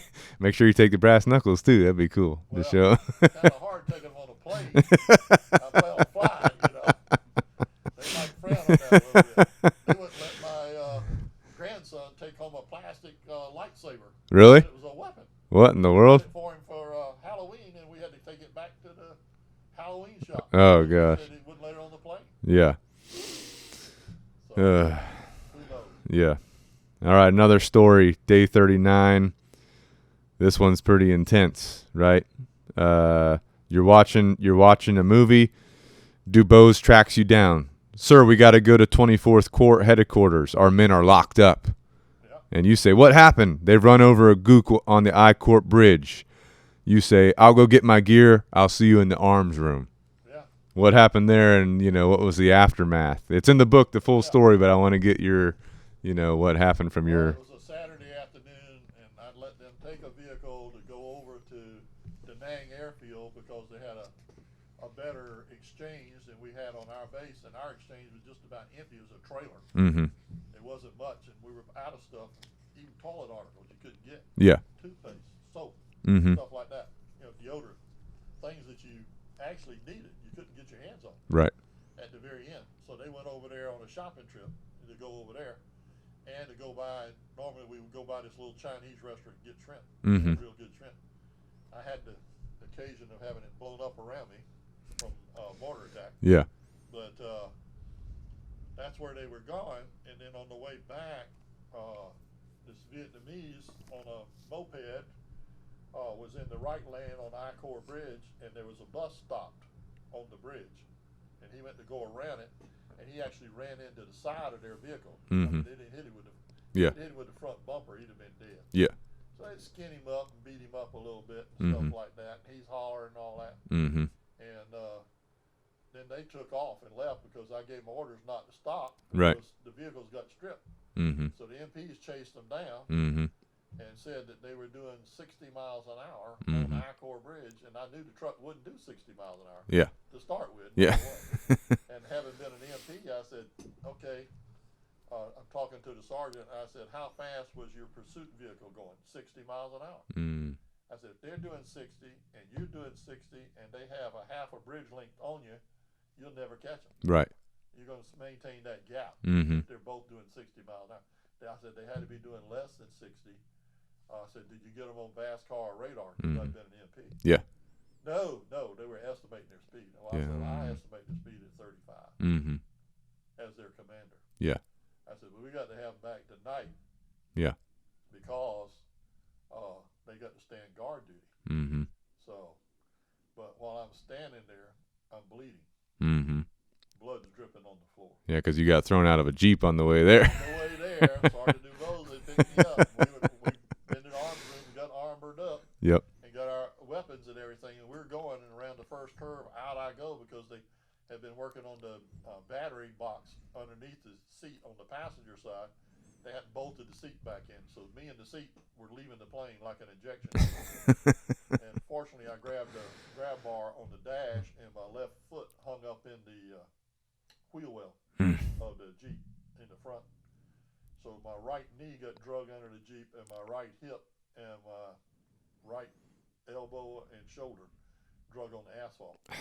So I was standing there talking to this MP, and I'm dripping blood on his floor. Oh, yeah. And my sergeant, Dubose, wanted me to go to the hospital first, and the guy said, no, we're going to go get our men. Yeah. I said, this will take care of later. Mm-hmm. And so I got them out. He said the commander had to release them. I said, I am their commander. I'm the motor pool commander, and I'll sign their release. Yeah. So I got them out and took them back, and they thought I could walk on water. One, being wounded and injured didn't stop me from coming for them. Mm-hmm. And two, they thought they were going to be in the stockade or Long Bend jail. We call it LBJ. Mm-hmm. Long Bend down in near Saigon. We call it LBJ for Lyndon Baines Johnson. Long Bend jail. Yep. They figured they'd go in one place or the other, and their lieutenant got them out of Hawk and got them back to base that night. Mm-hmm. Couldn't believe it. Oh, yeah. So the lieutenant is looking out for him, even though he's bleeding. Yeah. He took care of us first. Mm-hmm. And that word means something. Yeah. To men in combat. Absolutely. And they know that whatever it takes, you're going to do it for them. Mm-hmm. And that has a lot to do with their loyalty to me and working for me. You got to get these people to work for you. Yeah. And I did it by setting the example of outworking anybody in the motor pool. Yeah. I fixed more vehicles than most of the mechanics did. Mm-hmm. You know, the jobs that I could do, Yeah. I did. Yeah. And I think the other officers that had it had spent most of their time in the air-conditioned officers' club drinking beer, Mm-hmm. turning it over to the sergeant to run the motor pool. Yep. I didn't do that. Yeah. I became the straw boss out there in the shop. Yeah. Unair-conditioned and in the heat. Mm-hmm. Bleeding, sweating. Yep. Pulling wrenches and doing whatever it took to get those vehicles back on operation. Yeah. And by the time I was shot down in medevac, I was down to one vehicle on deadline out of 28 that had been there. Yep. So huge turnaround. I was headed in the right direction. Yeah. That's all within a 90-day period. Yeah. Yeah, and the motor pool is a huge part of your time in Vietnam, running that, taking charge of that. You impacted the lives of those guys that worked for you, Right. and, forever. That forever impacted them. It probably changed their careers in the Army, too. They went from being someone that was AWOL, having a hard time to, hey, they're under Lieutenant Tallon. Now they got a mission. Now they got purpose. Now they see what a true leader looks like. You know what I'm saying? So I want to jump into another story about the motor pool. This one's really good. We talked about before we started recording here. I'm going to jump into the book here. Day 44. Our company executive officer, Captain Fortinai, is that how you say that? Fortiani. Yeah. Sent a driver down this morning to get the CO's vehicle. Major Smith had just returned from a flight mission, and Fortinani wanted to have him picked up on the flight line to avoid a half-mile walk back in the sweltering heat. I refused to release the vehicle to the driver, since the weekly maintenance had not been completed. An angry call from Captain Fortinini immediately followed, demanding that I release the CO's Jeep. I refused again. Later in the afternoon, Fortinini and the CO's driver were personally in our motor pool, completing the weekly preventative maintenance checks. I'm sure Major Smith, who was the commanding officer, ripped into them and sent them down to the motor pool. It was a great feeling to know that the commanding officer was indeed supporting our efforts to improve vehicle maintenance. It did, however, make me realize that my isolation from the other officers in the unit is growing. Other than my roommates, I hardly spend any time with the other officers in the company. I spend an increasingly amount of time with my men in the motor pool when I'm not preparing for or flying a mission. And that is another example of your leadership. You're standing up for the rules, and the CO's got your back. He's doing the same thing. Yeah. Right? So you got anything to add to that story? That's a great story. Well, you remember how angry they were that day? Oh, Lord, yes. He was Italian. Okay. Oh. I think Italians have a word for it. It's called vendetta. And I think Fortiani had a vendetta after this lieutenant. Oh, yeah. After that, he's going to get me one way or the other. Yeah. No matter what. And he absolutely hated my guts after that, because I would not do anything he said me to do with that vehicle, because I was doing exactly what Major Smith and I had agreed to, Mm-hmm. that I would be the commander of the motor pool, and the vehicles that did not get the proper maintenance and come to motor stables on Saturday morning, every Saturday, no exception, got put in compound for a week. You didn't get your vehicle back. Mm-hmm. 1 week. Yeah. That was your penalty for not doing your motor stables. Yeah. So the first time we had motor stables, only about a third of the people showed up. Mm-hmm. Now, by the time the next week came around, nearly everybody showed up. Because all of a sudden they realized they weren't going to get a vehicle out of that motor pool if they didn't do the first echelon maintenance. Yeah. Which is the driver and assistant driver's responsibility. Mm-hmm. So, I mean, every vehicle is assigned a driver, an assistant driver, and then somebody, an officer, has charge of that vehicle or legal responsibility. So if the vehicle is destroyed, they go to him to pay for the vehicle. Mm-hmm. So he's got to make sure that the vehicle is properly maintained. Mm-hmm. And that's the only way that it's going to work, and that you can keep vehicles operational. When I got there, they used the motor pool as their personal taxi service, Mm-hmm. and I watched them destroy a 3/4 ton truck on the beach my first week there. Mm-hmm. Got it stuck in the sand, and they rocked it back and forth using the transmission, trying to get it out. They literally tore the transmission and stripped the gears out and laughed about it. in front of me and said, "You're going to have to worry about that next week, Joe." They already knew that I was going to be the motor officer before I was even told. Yeah. And They they just jacked up this truck. They jacked up that truck deliberately, and knowing that they wouldn't have to fix it or pay for it. It was going to become my responsibility. Yeah. Joe wasn't laughing. Mm-mm. And when I got through with them, they weren't laughing. Absolutely. So they didn't know that they got my Irish up. Yeah. Well, the good thing is, just like you had the backs of your guys, the CO had your back, and you and him had a talk too, because he had a big priority about the vehicles. He wanted to deal with fix. I agreed to do it, but I had to have his support to do it. Yeah. Because otherwise, if they kept doing it the way it was doing, they were going to never get fixed. Yeah, all of them would have gone down. Yeah. You can't keep doing the same wrong thing and expect good results. Mm-hmm. As simple as that. Yeah. So you got to do something different. And at that first officer's call, which is in the book, Yep. I laid out the law, and I was the last one to speak. Oh yeah. You know, because motor officer was low on the totem pole. Yeah. You know, the last person to speak behind every other. You call them team chiefs in the unit, from maintenance to imagery interpretation to operations, whatever was going on. Everybody else, even the XO, spoke before I did. Mm-hmm. I was the last one up there, but when I got through, the law had been laid down, the line had been drawn into sand. Yep. And I backed it up with bullets. Oh yeah. And a couple of the officers came up to you. They said, "Hey, Joe, what are you doing? You can't do this." And you're like, "Yes, I can." You know. Yeah. I've been put in charge of the motor pool, and I'm going to run the motor pool. Yeah. I said, it's going to work. Absolutely. So they hadn't run into that before. Yeah. I want to jump into the book here. You're returning from a flight. It's a night mission. You're doing your post-mission routine. You see an amazing sight. You heard it before you started seeing it. And what it was an AC-130 coming by, started lighting up a target. And you guys called that Puff the Magic Dragon, or simply Puff. Right. You remember seeing that? What was that like when you saw? What were you doing? You were doing your post-mission checks and all that? Well, what we did, we had been mortared quite a bit, and we'd lost some aircraft. So Major Smith said, "All right, when y'all come back from up north," and we did it too, fly a leg off of our airfield and see what's out there. You know, either with infrared or SLAR. And we had gone and flown a leg, and we had movement on that island and called it in before we landed. Right. So by the time we landed, that's when Puff shows up and starts firing up the island, and it looked like a giant red fire hose coming out the side of the plane, and it's hitting the ground, and the bullets, all you're seeing is the tracers. Yeah. Not seeing every bullet. Right. And it looks like water splattering on that island, and then secondary explosions. There were 19 secondary explosions. Mm-hmm. As a result of that fire mission, there were 23 kills that night on that island and 7 wounded. Mm. And we didn't get mortared for quite a while after that. Oh yeah. They quit setting up there. Oh yeah. Those AC-130s. You know, it made sense to do it for self-protection. Absolutely. Because we didn't have the regular infantry units that would send out patrols and keep those areas secured. Mm-hmm.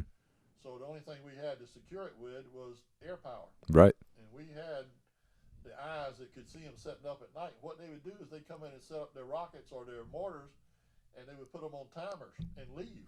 Are you serious? So they would Holy be cow. launched after they were off the island. No way. So if you fired up the area, once they launched, by doing reverse telemetry on the trail that their mortars left coming in or their rockets, all you were hitting was a bunch of jungle. Wow. You were not hitting the people that were firing them. They were gone. Yeah. I mean, they would be on a 2-hour, 3-hour delay. They were long gone off that island by the time the missiles were launched. Mm-hmm. So it's just a method of prevention of attacks that would come in the future.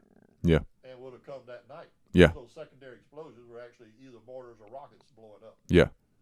And that unit was basically destroyed that night.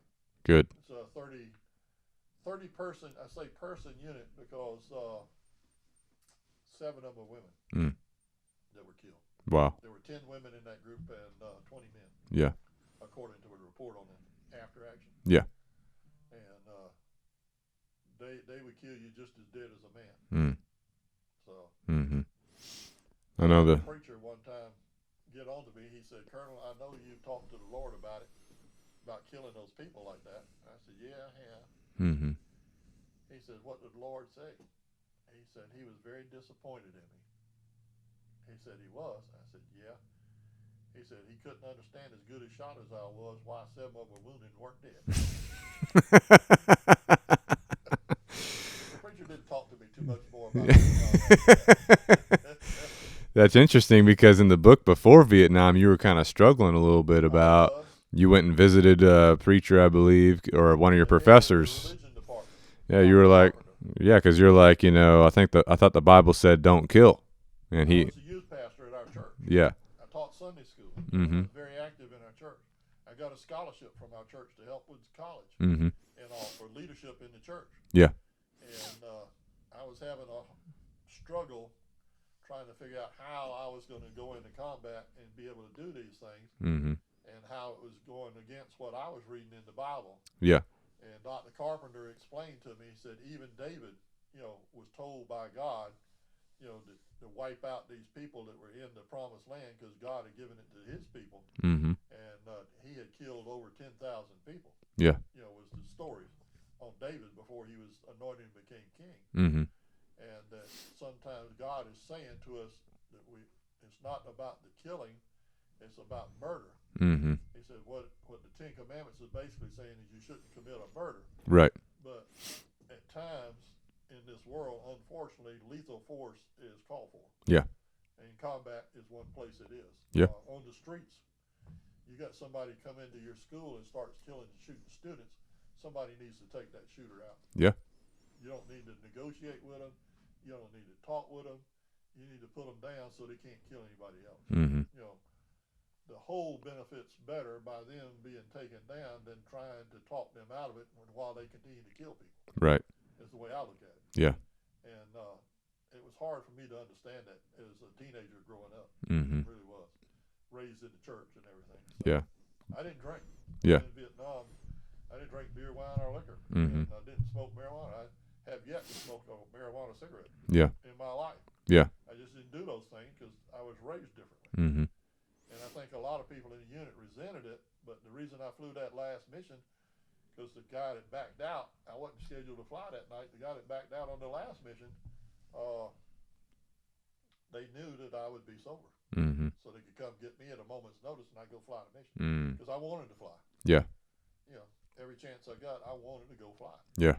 So that was different than the attitude of a lot of the pilots in our unit toward the end of the war. Mm-hmm. Trying to get out of missions, not do them. Right. And so were other people. You know, they didn't. Nobody wants to be the last man killed in a war. Mm-hmm. And they were doing what they could to protect themselves. Right. That way. Yes, sir. So a lot of their illnesses and injuries were manufactured. Absolutely. Can't do this. Yeah. So whatever. Well, speaking of one of your missions, this one had me on the edge of my seat as I was reading it. This is day 51. I want to go ahead and read it real quick. It might be a little bit long of a reading, but I'm going to go ahead here into the book. I flew a mission up the coast into North Vietnam today. It wasn't a very much different route than many of my recent missions in that direction. I flew past the same stretch of coastline where I spotted the camouflaged freighter unloading cargo. Before I spotted that freighter, our pilots weren't taking enemy fire on that stretch of the coastline very often. Afterward, it was a different story. I'm skipping a little bit here. I was close to where I had spotted the Chinese freighter when a small screen on the left side of my dash alerted me that I was being tracked. I'm skipping a little bit more here. This tracking notification had happened to me many times before. It was not uncommon for enemy batteries along the coast in North Vietnam to lock onto us as we fly our missions. But since we were unarmed and predominantly off at sea, they didn't fire on us very often. This mission was different. For the first time, I heard the unmistakable buzzing on my headset which notified me of a missile launch. The dash screen display changed instantly from a highlighted tracking quadrant to the bright orange word launch flashing in all caps. I was the first to spot the missile because of its white tail exhaust. It was only a mile away from us and closing fast. At that moment, I tried a maneuver I'd never done before, the split S. This was something the other pilots had talked to me about. Trading altitude for speed, I flipped my left wing over to invert the plane while at the same time starting to dive down toward the surface of the sea. I knew that the surface-to-air missiles could make no better than a 3.5 G turn, and I was starting to pull serious Gs as my speed increased from a cruising rate of 220 knots to at least 480 knots when I last glanced at my instruments. I felt the extreme pressure bearing down on my body, and even my toes started to tingle as if they were going numb. In the midst of this dive, I looked up through my canopy to see two amazing things. One was a Navy A-6 intruder plane flying a sharply vertical trajectory headed quickly for higher altitude. I had no idea he was in our vicinity. The other was the actual missile that cruised between our two planes and looked like a small telephone pole with fins on the sides and its ass end on fire. I exceeded the envelope of the aircraft during my turn and dive, so I started to pull the nose up between 2,000 and what too quickly became 1,000 feet above the sea. The aircraft did not behave normally at such a high rate of speed, and the surface of the sea approached incredibly fast. Yarborough calmly reported the altitude to me, 900, 700, 500. I no longer wanted to trade altitude for speed. In fact, I'd trade anything at that point for more altitude, but I certainly didn't want to trade our lives. We had dropped altitude so fast for the first time in Vietnam, I found myself contemplating pulling the ejection handle, but we were way out in the water, so that thought evaporated quickly. We finally leveled out at 15 feet above the surface, as reported by Yarborough, who was watching the altimeter closely, but I did not yet have full control. The plane experienced a terrifying porpoise effect, and it tried to dive toward the water surface even as I fought it and pulled up on the controls. Our forward momentum from the dive was so great, the plane was behaving in ways I couldn't predict. Just as I thought we were gaining a few precious feet of altitude, the nose dove back down toward the water. Finally, after coming within a few feet of the water several times, the plane slowed and I regained more control of the Mohawk. I began a steady climb in altitude. At this point, we were headed in the exact opposite direction of when we started the split S. Yarborough, deadpan as usual, said, "Shit, sir, that was close." That is a crazy story. It's true. That was the first time you got a missile locked onto you? Yeah. Normally they wouldn't waste a missile on us, Yeah. and they didn't have that many of them. Yeah. And after getting resupplied, I guess they were shooting at anything they could see. Yeah. And we just happened to be the one that day that they picked out that they were going to shoot. They locked on us and shot. Mm-hmm. And I knew that as slow as we were, if we continued level flight, we would be dead. Yeah. The plane would disintegrate with that kind of impact. Oh, yeah. So the only hope we had was trading altitude for speed and out-turning the missile. Mm-hmm. And once it lost the lock on me, I think it started tracking the Navy pilot. Yeah. I don't know if he got away or not. Mm. But the advantage he had is he had flares. Okay. Chafe that he could launch out his back end. We didn't have Yeah. to get those missiles off his tail. Yeah. And I hope that he made it. I don't know that he made it. Yeah. But I didn't think we had made it for a long time because I thought sure. I mean, I had both hands pulling back on the control stick. Mm-hmm. I'm 180 pounds and a pretty strong guy. Yeah. And I could not keep that plane from diving back to the water. It was wanting to go in the water bad. Yeah. And I was doing everything I could to keep it out of the water. Yeah. And it was just, if I had been 50 pounds heavier, or if Yarborough, who weighed maybe 130 pounds dripping wet. Mm-hmm. If he'd have been 50 pounds heavier, we'd have probably hit the order. If we had just a little bit more weight on that plane Yeah. at that time. But we had burnt half of our fuel, Mm. and we were probably two of the lighter pilot observer crews Yeah. in the unit. You know, the two of us. So that gave us an advantage Mm-hmm. of being more maneuverable, and that's probably the only thing that actually saved us. Yeah. That weight differential, and because if we were carrying a full load of fuel, or if we were bigger people, it would have killed us for sure. Yeah. Plus, you got the added effect of those G's as you're increasing your speed, you're flipping. That takes a toll on you as well. Yes. You know? It's very easy to black out pulling that many G's. Yeah. I probably pull somewhere between 4 and 5 G's without a G suit. Mm. You know, and that's like if you weigh 100 pounds, you weigh 4 G's, you weigh 400 pounds. So if you weigh 180, you multiply that times 4 or times 5.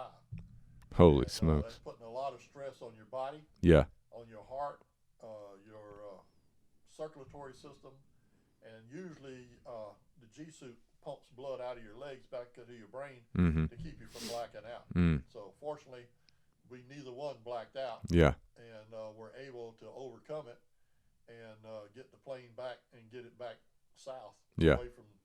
away from that target. Yeah. I blame that whole thing on us not firing up that Chinese. Yeah. Yeah. To the point where I was trying to rig my wing tanks with some white phosphorus grenades Mm. so I could fly over that ship and drop my wing tanks and napalm them Oh, really? from above. I was going to do my own bombing mission on that ship. Yeah. It left before I could figure out how to do that. Oh, okay. But I had planned that to figure out some way of destroying that ship Yeah. that was there that we wouldn't fire on because of political reasons. Yeah. You know, it's just crazy way to run a war. Absolutely. You know, Yeah. you let politicians get their hands in the mix and it goes crazy. Yeah. Absolutely. You know, a target that should have been eliminated, missiles that should have been on the bottom of the ocean Mm-hmm. and destroyed, Yeah. were now being used against me. Yeah. Yeah, that's the war. And right after that happened, Yarborough, he's like, shit, sir. You know, you guys are pretty shooken up, right? You guys are just cruising. Absolutely. Without a doubt. Yeah. It was, Yarborough didn't say much to me. Yeah. He was a quiet little guy. Yeah. And, but that made an impression on him that day. I mean, I'd come back and landed before, and he'd be filling out the logbook. I'd have him fill out the logbook, the hours on the aircraft and stuff. Yeah. And I prided myself in my landings, and we would land and be taxiing toward a revetment, and he didn't know we were on the ground. Mm. I would land that smoothly. Yeah. Very So nice. I was a perfectionist as a pilot. Yeah. And trying to be Mm-hmm. as good a pilot as I could. Yeah.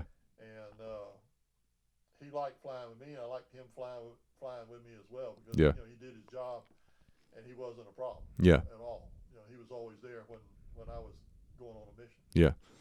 And in the book, you and him had a lot of flights together. Yes. A lot of flights together. So the listener, if you want, Probably about 70% of my missions were with Yarborough. yeah, At least. yeah.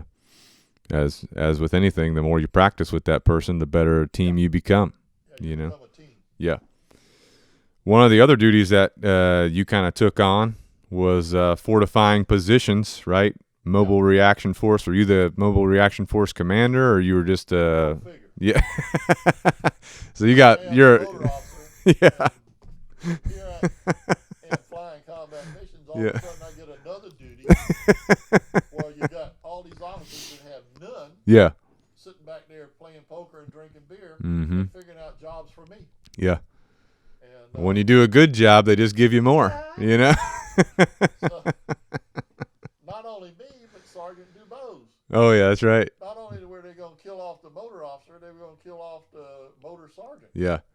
You know, because we were probably the two least popular people in the unit. Mm-hmm. So that's how we drew that duty. Yeah. And it was something else. So Yeah. we would go out there, and we had these secondary positions we had to man, and they hadn't been worked on since the Marines left the base several years before. Yeah. So a lot of them were in very bad shape. They didn't have overhead cover. Mm-hmm. They didn't have a blast wall behind them. Mm-hmm. And they had maybe 2 layers of sandbags in the front with no corrugated steel. Mm.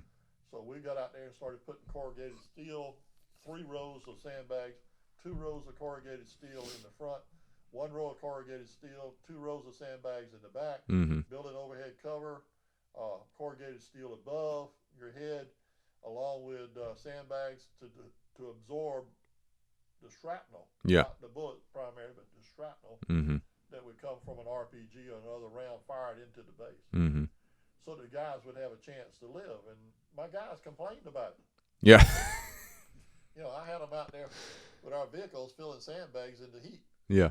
And they were complaining about sweating. And I just told them flat out, I said, you can either bleed or sweat. Which one would you rather do? Absolutely. And so we were rebuilding all of our fighting positions. Unfortunately for them and me, that area had been sprayed with Agent Orange to keep the vegetation out. Holy cow. That's where we were exposed to Agent Orange. Yeah. And 8 out of the 14 men that worked for me, including Sergeant DuBose, have died of Agent Orange cancer. Holy smokes. And I expect to get the diagnosis every time I go in for a physical. Really? Yeah. I fully expect that. They have sent about 80 biopsies to MUSC off of me. Yeah. Over the years, my dermatologist has, to the lab, lesions and stuff that show up on my skin that was caused from exposure to Agent Orange. So that's a whole nother battle that we're still fighting after coming back from Vietnam 49 years ago. Yeah. And some of us are losing. Yeah. Unfortunately. And the majority of Vietnam vets were exposed, if not all. Yeah. Right?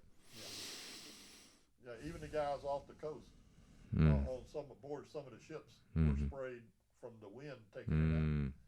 They got some of that spray, and we were breathing the sand that had been sprayed with it. I mean, in the sandbags, filling sandbags with Agent Orange sand. Yeah. Not knowing that it would be fatal. Right.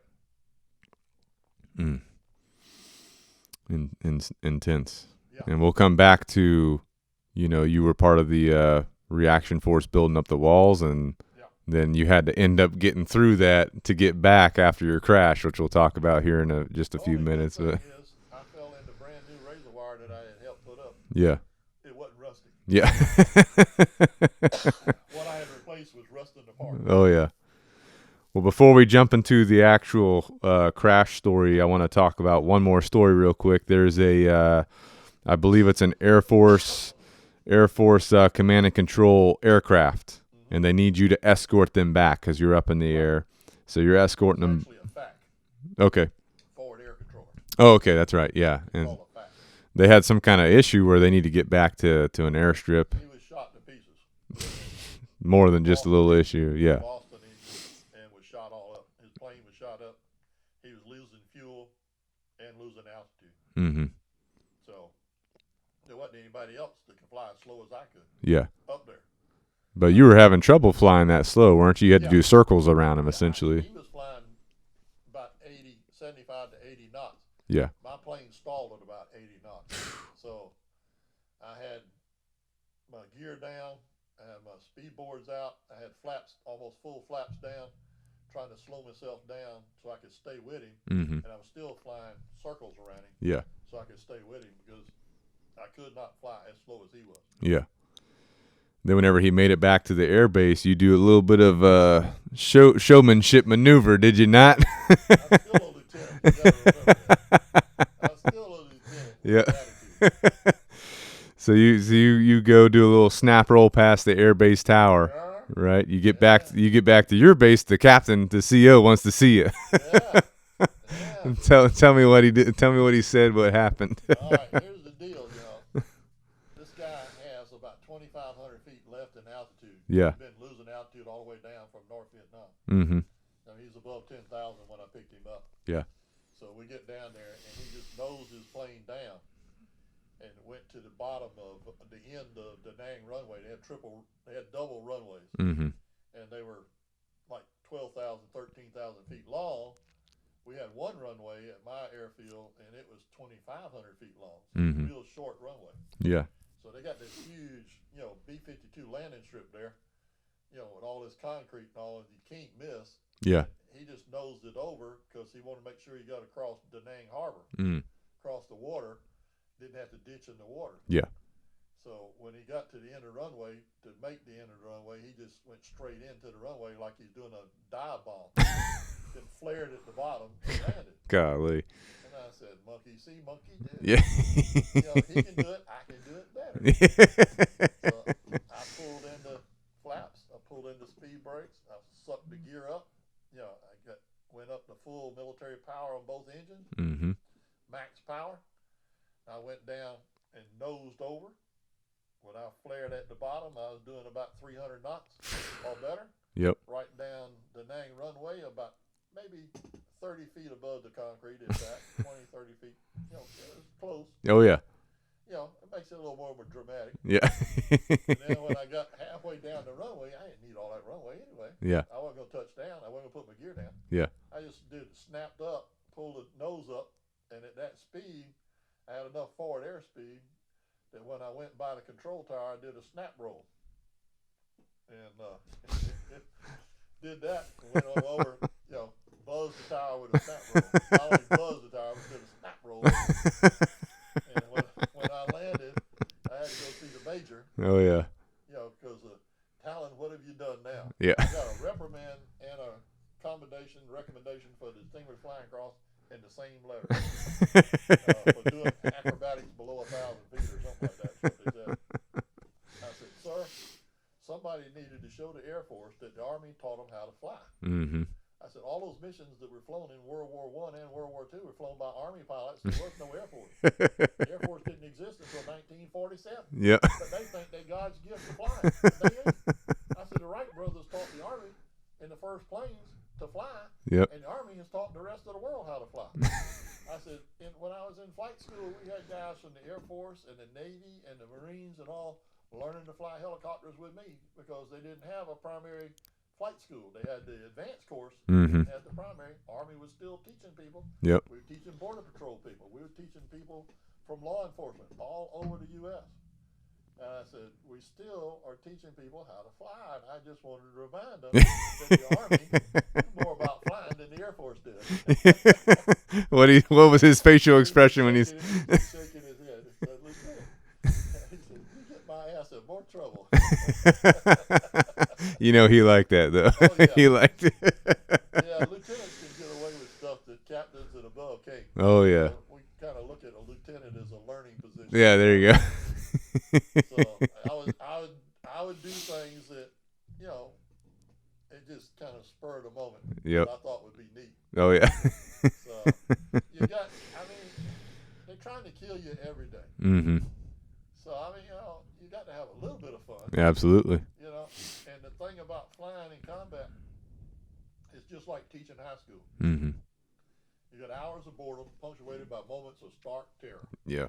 Sometimes you're up there and you could go to sleep. Mm-hmm. It's so boring. Other times, you think your heart's going to jump out in your throat. I mean, Absolutely.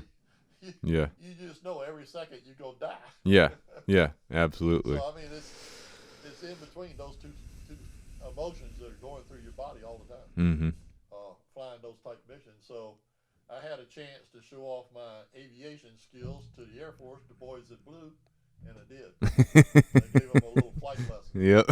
Good to go. My flight instructor at Fort Rucker, we used to come in to land there at Cairns Army Airfield at Fort Rucker, and he would do snap rolls down on approach. Holy cow. Showing me that plane could do a lot of things if you knew what you were doing with it. Yeah. He had over 17,000 hours in flight time, including over 10,000 in F4s. Holy smokes. He was an old fighter pilot. Yeah. So he could do anything with a plane. Oh yeah. He was the one that taught me what a Mohawk could do and what you could put it through. And everybody else is just flying by the numbers. I call it like painting by the numbers. Yeah. There are artists that become famous, and their paintings are hanging in the Louvre. Mm-hmm. And then there are people who are artists, and their paintings are sold at Goodwill for $5. Mm-hmm. So I wanted to be in the Louvre. Yeah. I wanted to be one of those pilots. Yeah. Absolutely. Knew how to fly that plane and knew how to get the most out of it and how to make it perform like it was designed to do. Yeah. So I think that had a lot to do with it. I went on my first check ride, and the guy gave me an unsat. He was a warrant officer because he told me I was I had the controls. And I Yeah. said, I'm in control. First thing I did was snap roll at 1,000 feet. And he's like trapped in his pants. He took Yeah. over the controls. We went back to the base. He wrote me up as unsat. Said I was dangerous to fly with. I flew with Major Smith, and he didn't find any problem with it. Yeah. I said, if you got enough forward airspeed, you can make this plane do anything. Yeah. And he was an instructor pilot, Mm. so he agreed with me. Mm-hmm. Don't be afraid of the plane. Yeah. Don't be afraid to fly the plane. Right. Yeah. And I think that's the lesson that every pilot has to learn. Mm-hmm. I mean, Top Gun ought to tell us something. Mm-hmm. There are mavericks out there Mm-hmm. that can do things with planes that other people can't. Right. And in combat, that's the guy you want on your wing. Absolutely. The one that can take those planes out. Like Mm-hmm. that. Push it to its limits and go. Yeah. So. And some of that handling probably, lessened the impact that night of the crash. Yeah. The way that you handled the plane, which I'd like to step into that story now, if you're okay with it. Day 95 in Vietnam. You're going to do a mission. Right. Tell us what happened. Well, I had flown the night before, so I wasn't scheduled to fly. Mm-hmm. And I was writing my wife a letter, and they came and got me and said I had to fly that night. Yeah. And I had like a 10 o'clock launch time. So I mailed her letter about 6 p.m. and got me some supper and everything. And I went over to the ready room to get a mission brief and go through all of the normal, getting on my flight gear, getting my survival gear lined up, getting everything, drawing my pistol out of the arms room and my ammunition and stuff. Mm-hmm. And about 9 o'clock, I'm going out to the aircraft to pre-flight it.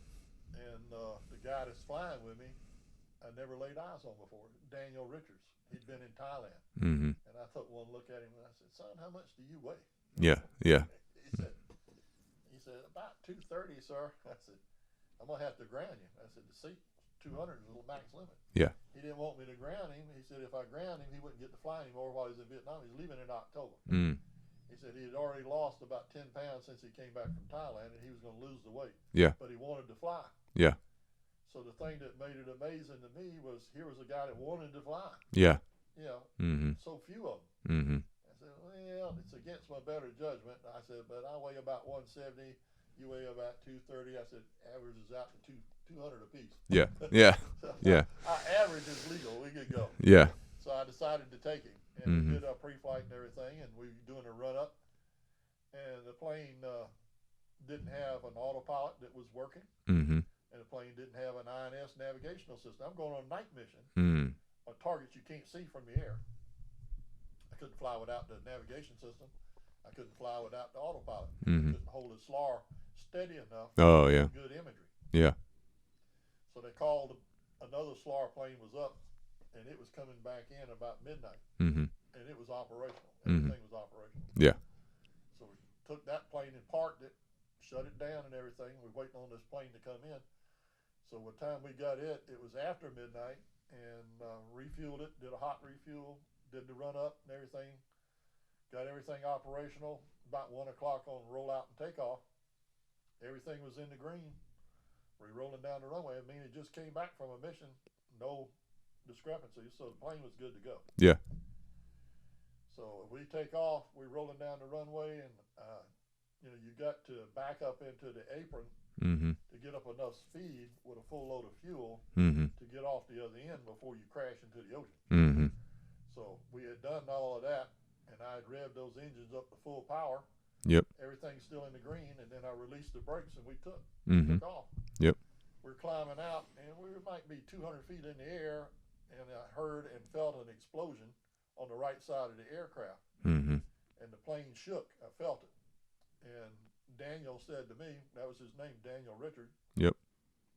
Said, sir, we've been hitting number 2. And I looked past him. I had to lean over and look over there. Mm-hmm. The cowling was blown off the engine. Orange and blue flames were coming out of it. The wing root was on fire. The space between the engine and the cabin was on fire because that fuel was coming our way. Oh, shoot. So it didn't look good. Yeah. Yeah. So I immediately called the tower, told them that we had been hit and we had a fire on board. The clear the runway. I was returning, and they said, the runway's clear, Spud 7. Mm-hmm. Do you require any other assistance? Well, while they were saying that, I was shutting the engine down, feathering the prop. I sent 2 500-pound extinguishers into the engine cowl to shut down the fire, hopefully. Mm-hmm. Cut off all fuel hydraulics going to it, quit feeding the fire. Mm-hmm. And about that time, the plane tried to go upside down. It's nicknamed the Widowmaker because of that characteristic. On a single engine, it has a tendency to go inverted. At 100 to 200 feet, that's fatal. You don't have room to recover it. So I knew that. So I put full left aileron with my left hand, full left rudder with my left leg all the way against the firewall, and trying to recover it and get it back around where we could eject, because at this point I'm realizing we're not going to make it back to the runway. Right. And I got it to about a 30 to 35 degree bank, and I told Daniel to go. I said eject, and before I could say eject the second time, I heard this explosion. His lap pad or something hit me in the right eye, ripped my right eye out of the socket. And I couldn't see anything out of my right eye at all. Yeah. My left eye filled with blood, and all I could see was a red haze. I couldn't even read my instruments. I was going to try to fly the plane back by myself, but I had to give that up at that moment, and I reached down for the firing handle and pulled my handle with my right hand while I held on to the controls with my left hand all the way to the left stops in the cockpit, and my left leg was up underneath the dash against the left rudder. When I pulled the ejection handle, I was not in the proper position. I was leaning over, had full left hand on this one, all the way on the control stick to my left thigh up against it, left leg underneath the console. I figured I would lose my left hand or arm, and I would lose my left leg, but we would have a chance to get out. If I let go of the controls and assumed the proper position, which was my back straight, and pulled the upper handle, we would be ejected into the ground because the plane would roll over and we would shoot straight in the ground. No way to survive. Yeah. We had an F4 crew do that while I was there. Over at Da Nang, they were sideways and tried to eject, and ejected in the side of Monkey Mountain, which was fatal. Yeah. So I figured the only chance we had was me to hold on those controls and risk my left arm and my left leg, which I did. I'd already lost my right eye, so I was beginning to lose parts. Yeah. Yeah. So when I ejected, my chute in the seat throws you about 200 feet above the aircraft, and came down. According to the tower, my chute opened at 35 feet above the ground. I hit the ground at approximately 140 miles an hour. Oh my gosh. I bent a steel fence post in two in my chest cavity, which broke 12 ribs in my breastbone. I fractured my skull going through the roof because I didn't take time to jettison the canopy. And I broke my neck, fractured my neck and my back. I broke my left wrist. I broke my left ankle. I broke my right knee. I separated my left hip and my left shoulder. And I landed in a minefield, and the plane crashed on top of us and set us on fire with the JP-4, and the mines began to cook off and fill us with shrapnel and burn us. And when I came to, because the ejection knocked me out, it was about 30 minutes after ejection that I actually came to. My left arm was already burnt black and split open, and I was, of course, 100% blind in my right eye, and could barely see out of my left eye. So I was trying to get away from the fire and trying to get back to the base, the perimeter fence. And I drugged myself with my hands through the minefield, and razor wire wrapped around me, tearing chunks of meat out of me. And I climbed up that fence about 6 times. Each time I get near the top of the fence, the razor wire would stretch so far, and then it would jerk me off like a slinky. It would go so far and no further, and then pull me back off the fence. And I'd be back down on the ground trying to drag myself away from the fire again. But I didn't. And eventually, because I was still struggling, a lieutenant that was on a section of security from another unit within our base saw me, and he got a pair of bolt cutters and cut his way through the wire and cleared the mine so that they could get to me. And they came to me from inside the base to get to me and cut that perimeter fence to get to me. And they didn't get Daniel. His chute did not open, and he did not survive the impact of the fire. It took his life. But I got to the point where I realized nobody was coming. I cried for help, cried out for help. Nobody was coming. Then I started to pray, and I tucked my sleeves back into my flight gloves on my flight suit on both arms, and I tucked my pants legs back into my boots. All of that had come out, and I pulled my tinted visor down over my face. Well, by doing that, it saved my nose and my eyelids. They didn't get burned off. They got burned, but not burned off. Badly burned was one thing. Burned off is different. The same thing with my arms. The only thing that kept me from getting a 360-degree wraparound burn was the fact that I pulled my sleeves back into my gloves and tucked them in, or I would have lost my left arm for sure, and maybe my right arm as well in that fire. But the heat was very intense, and I started to pray, and a calmness came over me, and I was able to lay down beside certain death and breathe the cooler air that was at the base of the fire. If I'd have continued to stand up, my lungs would have collapsed from the heat. As it was, all the skin inside my mouth melted and down into my bronchial tubes. It melted. I couldn't eat solid food for 2 weeks because of the melting inside. The cuticles on my fingernails and toenails melted inside my flight gloves. And back then, I had a full head of hair, and it all melted inside my helmet. It was so hot.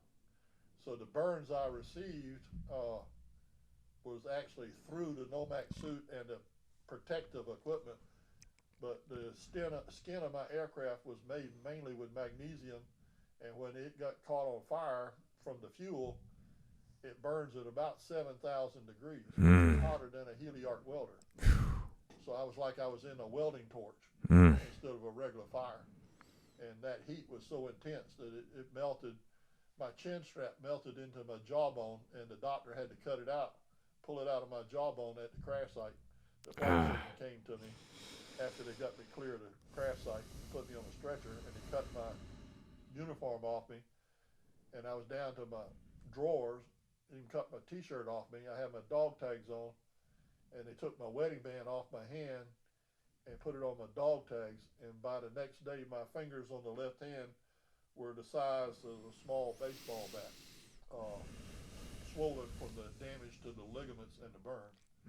And I lost the use of that left hand for over a year, and that wrist is still stiff somewhat and only has about 30 to 40% range of motion compared to my other wrist. And I still have pain on a daily basis dealing with that from the injuries of that crash and from the burns and from the broken back and the broken neck and the fractured skull. Those things, were all part of the package, and they gave me a 2% chance of living. The guy next to me on one side had a 1 in 3 chance, and the guy on the other side of me at China Beach Hospital had a 1 in 4 chance. Both of them died, and I lived. Go figure. But I promised Martha Ann I was coming back. Yeah. And I like to keep my promise. Hence that article there, a promise kept. Yes, sir. I was trying to keep my promise. I was trying real hard to live and not die. Yeah. And I guess that's part of it. And I didn't smoke, I didn't drink, didn't chew, didn't do any of those vices, trying to stay as healthy as I could. And I was physically fit. At 180 pounds, I could run 10 miles in the jungle or in the tropical heat without hardly sweating. It wasn't anything for me to run or exercise. And I had been doing that since I ran high school track and ran track in college. And running in the Army to me was like throwing Burr Rabbit in the briar patch. Yeah, don't throw me that briar rabbit. Yeah. We gonna go on a run, Sergeant? How far we got to run, Sarge? And I would be the leader of the pack whenever we went on a run. Nobody could outrun me in my full brigade. So Yeah. It was just something that I was good at. So I think that physical condition helped me survive when people that had drinking problems or smoking problems or had problems with their lungs would not have survived. Because for the next 2 years, every breath I took on this left side, that lung was badly bruised, and damaged. Every breath I would take, a deep breath, it was like you sticking a dagger in my chest. Mm. And I still have phantom pains. I could be here sitting here talking to you, and I'll get a pain in my wrist, or in my ankles, or my knees, or my back, or neck, or shoulder, and there's no earthly reason for it, and no medical reason for it, other than the damage to the joints and the damage to the nervous system Yeah. continues the rest of your life. Mm-hmm. My sons asked me one time, Dad, when are you going to get well? When are you going to get over that? I said, son, real life is not like the movies. Yeah. I said, when people get blown up in a war, the rest of their life they got to deal with those injuries. I mean, it's not like Sylvester Stallone. I mean, he get an arm practically blown off, and the next scene he's well. He Yeah. stitched it back together. Yeah. You know? Yeah. It don't happen that way in real life. Yeah. I mean, you have to deal with those injuries and learn to live with them and learn to cope with them. I take a pain pill every morning. It's called Celecovic. Yeah. With my breakfast, trying to control the pain so that I can still do some things that I used to do. Yeah. And I did that to prove to myself that I could do things. Mm-hmm. I'm in the burn unit in Texas later, in the hospital. They're painting the doors. I'm sitting there waiting on an appointment at the orthopedic center for my shoulder and my legs. Mm-hmm. I told the painter to go take a break. He kind of looked at me. I said, go take you a break. You need to take a break. Leave your brush and paint here. Mm. He came back, the door was painted. I was a finished painter Yeah. before I went in the Army, and I did trim work on government jobs. Mm-hmm. I just wanted to see if I could still paint a door. Yeah. I had to prove something to me. Couldn't use my left hand, but my left arm was in a sling. But with my right hand, I was able to do the fine work and trimming of that door and cutting around the glass without getting paint on the glass. Yeah. So me, that was therapy. Yeah. So Also, there were several times they told you, and you'll have to read the book if you want the full story, all the little details, but there were several times they told you you're not going to walk for 2 months. Right. And you took a walk, even though you're leaving blood and fluids all over the place. You're like a zombie walking down the passageway. To you, it was as part of your recovery, a huge deal. You're like, I'm going to do this. That's right. $20 on the table. I told that sergeant I was walking 2 weeks' time. The 13th night is when I went on my little jaunt. Mm-hmm. And they were going to court-martial me for it the next day. My doctor even threatened me. Yeah. And he was a major and I was a lieutenant. He's giving me a direct order to stay in bed. And I said, you don't know what you're doing. Mm-hmm. He said, what do you mean? I said, look around this room. I said, every man in this room was a warrior when he came in here. And when they go out the door, they're invalids. Mm-hmm. You are turning these men that were men's men and warriors into invalids by making them stay in the bed, by making them not use their joints. I said, when they leave out of here, their hands are locked, or their legs are locked, or their arms are locked up because they haven't used those joints because it's too painful. Right. I said, if they go through the pain and get the use of those joints, they'll recover quicker and they'll regain the use of their hands and feet. Mm-hmm. And he finally agreed with me, and he said, well, if you'll tell the nurses when you get ready for your next jaunt, they'll wrap you in pressure bandages so you won't leave a blood trail all over the hospital because we have a hard enough time getting people to work up here without you bleeding all over the place, in the burn unit. Yeah. He said, we have a hard enough time getting people to work up here as it is Yeah. without you bleeding all over the joint. Yeah. That was the main complaint. Not that I was trying to get better. Not that I was trying to win a $20 bet. Not that I was trying to prove that I could do something with a broken neck and back and legs and broken bones that I could walk within 2 weeks, regardless of the pain. He didn't like the fact that I was leaving blood all over his ward in the hospital. Yeah. That was the big issue. Yeah. So if I would tell them and they would wrap me up, then I could walk. Yeah. So I would get them wrap me up like a mummy. And my reward was if I could walk the length of the hall, there was a water fountain at the end, and I get to drink that cool water. There you go. That was my reward, because when you burn, you can't ever get enough to drink. You stay thirsty, and your skin in my mouth was peeling from the burns and all. You couldn't eat solid food. So my reward for doing that walk was always to make it to the water fountain and get a cool drink of water. Yeah. And that's in the Bible. Mm-hmm. It tells you in the Old Testament, if you give a cup of water in my name, you have done my service. The Lord's telling us that. Mm-hmm. And to me, just a cup of cool water was so important. Yeah. Back there. Yeah. People don't understand that Mm-hmm. until you're done without it. Mm-hmm. Yeah. Well, also for a couple days, wasn't your right eye literally hanging out of the socket No, for a few days, or? Okay.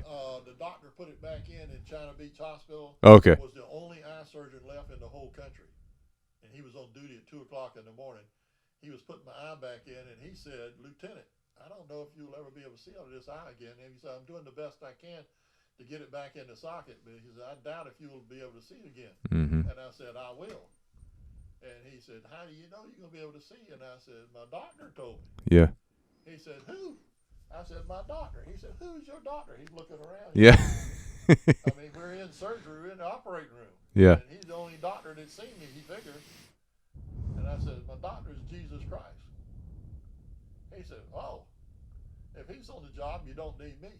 And my reply, and this is in the book, Mm-hmm. I said, "You do the stitching, he'll do the healing." Yeah. And it was 9 days later that I began to see just a little bit of light in that right eye.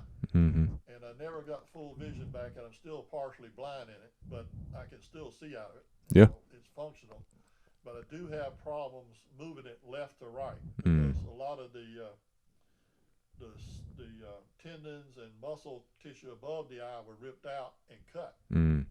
And they put it back together, but I never got full control of that eye again. So if I look hard left, I see double, and if I look hard right, I see double. So if I'm driving, in order to drive, if I got to look left, I see 2 or 3 trucks coming when there's only one. Mm. I just learned if I'm looking left, shut the right eye. Mm. If I'm looking right, shut the left eye. And then I see what's there. Okay. So I've trained myself to close one eye or the other one when I'm looking hard left or right. Yeah. So I only see one image. I can be driving down the road Mm-hmm. at night, and it'd be a full moon. Yeah. Over my left shoulder, out the left window, and I look over there with both eyes, and I see 2 separate moons. Mm. And I'll ask my wife, I said, "How many moons are out tonight?" Yeah. "There's only one." I said, "No." Yeah. I mean, there's 2 exact, they aren't touching. They're not they're not touching or overlapping. They're 2 separate moons up there in the sky when I look hard left. Huh. So that's part of the eye not ever marrying back up with the left eye. Yeah. Because it wasn't damaged. Yeah. The right eye, because of the damage, does not get in alignment with the left eye, so that I get double vision. Mm-hmm. Or ghost, you call it, overlapping vision. Right. Right. So, now, part of your recovery, you and Martha Ann at this point, once you get back, you're getting healed up, right? Getting back to you're starting to work in military intelligence, that kind of stuff. But also, you guys are moving around a little bit. You're doing some gardening. Yeah. You got a dog, right? Tell us a little bit about your dog. Well, the dog was my father's idea. He knew that I grew up hunting. Mm-hmm. He knew that I loved the quail hunting. And he was down here in Charleston. I was at Fort Bragg in North Carolina. And there was a Navy commander that had retired that was a friend of my father's. And he was going on a round-the-world cruise for 2 years and taking his wife with him. She was also a Navy lieutenant commander. Mm. They both had retired the same year. And you would think somebody who'd been in the Navy all that time wouldn't be going on a cruise. But their plan was not a regular cruise. They were going on these freighters. And what they were going to do is go to these different ports that they liked and stay there Mm-hmm. for 3 to 6 months or whatever until they got tired. Then they go somewhere else. But they were going to do that for 2 years. But everywhere they went, they were going to have to put their dogs in quarantine. Mm. So rather than putting the dogs through that, they were looking for a home. They had a lap dog, and they had this German short-hair pointer, which was a quail dog. Mm-hmm. My father says, "I got a fella that needs a new quail dog." Yeah. So I ended up with the quail dog. Yep. Name was Coco. Yep. So I would have therapy Monday, Wednesday, Friday. They were working on my arms and my shoulders and my legs and everything. I couldn't bend my left knee. I couldn't bend my left wrist. I having problems with my left shoulder, lost range of motion in it, and having problems some with my right shoulder. But then in the afternoons on Tuesday, Thursday, and Saturdays, I would take Coco out in the woods during hunting season, and we'd go looking for quail. And even though I was in pain and my left leg was stiff, I was always wanting to see what Coco had found. So he became my therapy dog. Yeah. Before they were therapy dogs. Yeah. He was giving me therapy, and following him across the woods, he became my best buddy. Yeah. And going and seeing what he could find and find out what Coco was up to. And we had many a glorious afternoon at Fort Bragg, and I would, on my duty sheet, because I was assigned to the hospital, when I would leave work, I'd write, "Gone to therapy." And I go get Coco. We go up. That was therapy, though. It was therapy. It was therapy. I learned to walk again following that dog. Yeah. And I'd had bird dogs growing up. We had a kennels in the back of our house, and my uncle raised dogs, and two uncles raised dogs and trained them, short hair pointers, liver and white. But Coco was the color of a cocoa can, and he was a German short hair with a cropped tail. Mm-hmm. And his picture's in the book with me. Yeah. It's actually in there, and then my son drew a picture of a German short hair to start that section of the book. Mm-hmm. He freehand drew that in about 2 hours. Mm. He's quite a talented artist, as you'll see. Yeah. We were going to pay a professional artist to do that picture, but he wanted something like $5 or $10 per book for every book we published for his picture. And I'm like, what? Yeah. We ain't even making that much money. Yeah. I mean, it's crazy. Yeah. So we dropped him. We bought one of his pictures. I got that. Mm-hmm. We didn't use it in the book. We used the one my son drew. Yeah. And then I've actually got a photograph of me and Coco in my backyard at Fort Bragg, Fayetteville, North Carolina.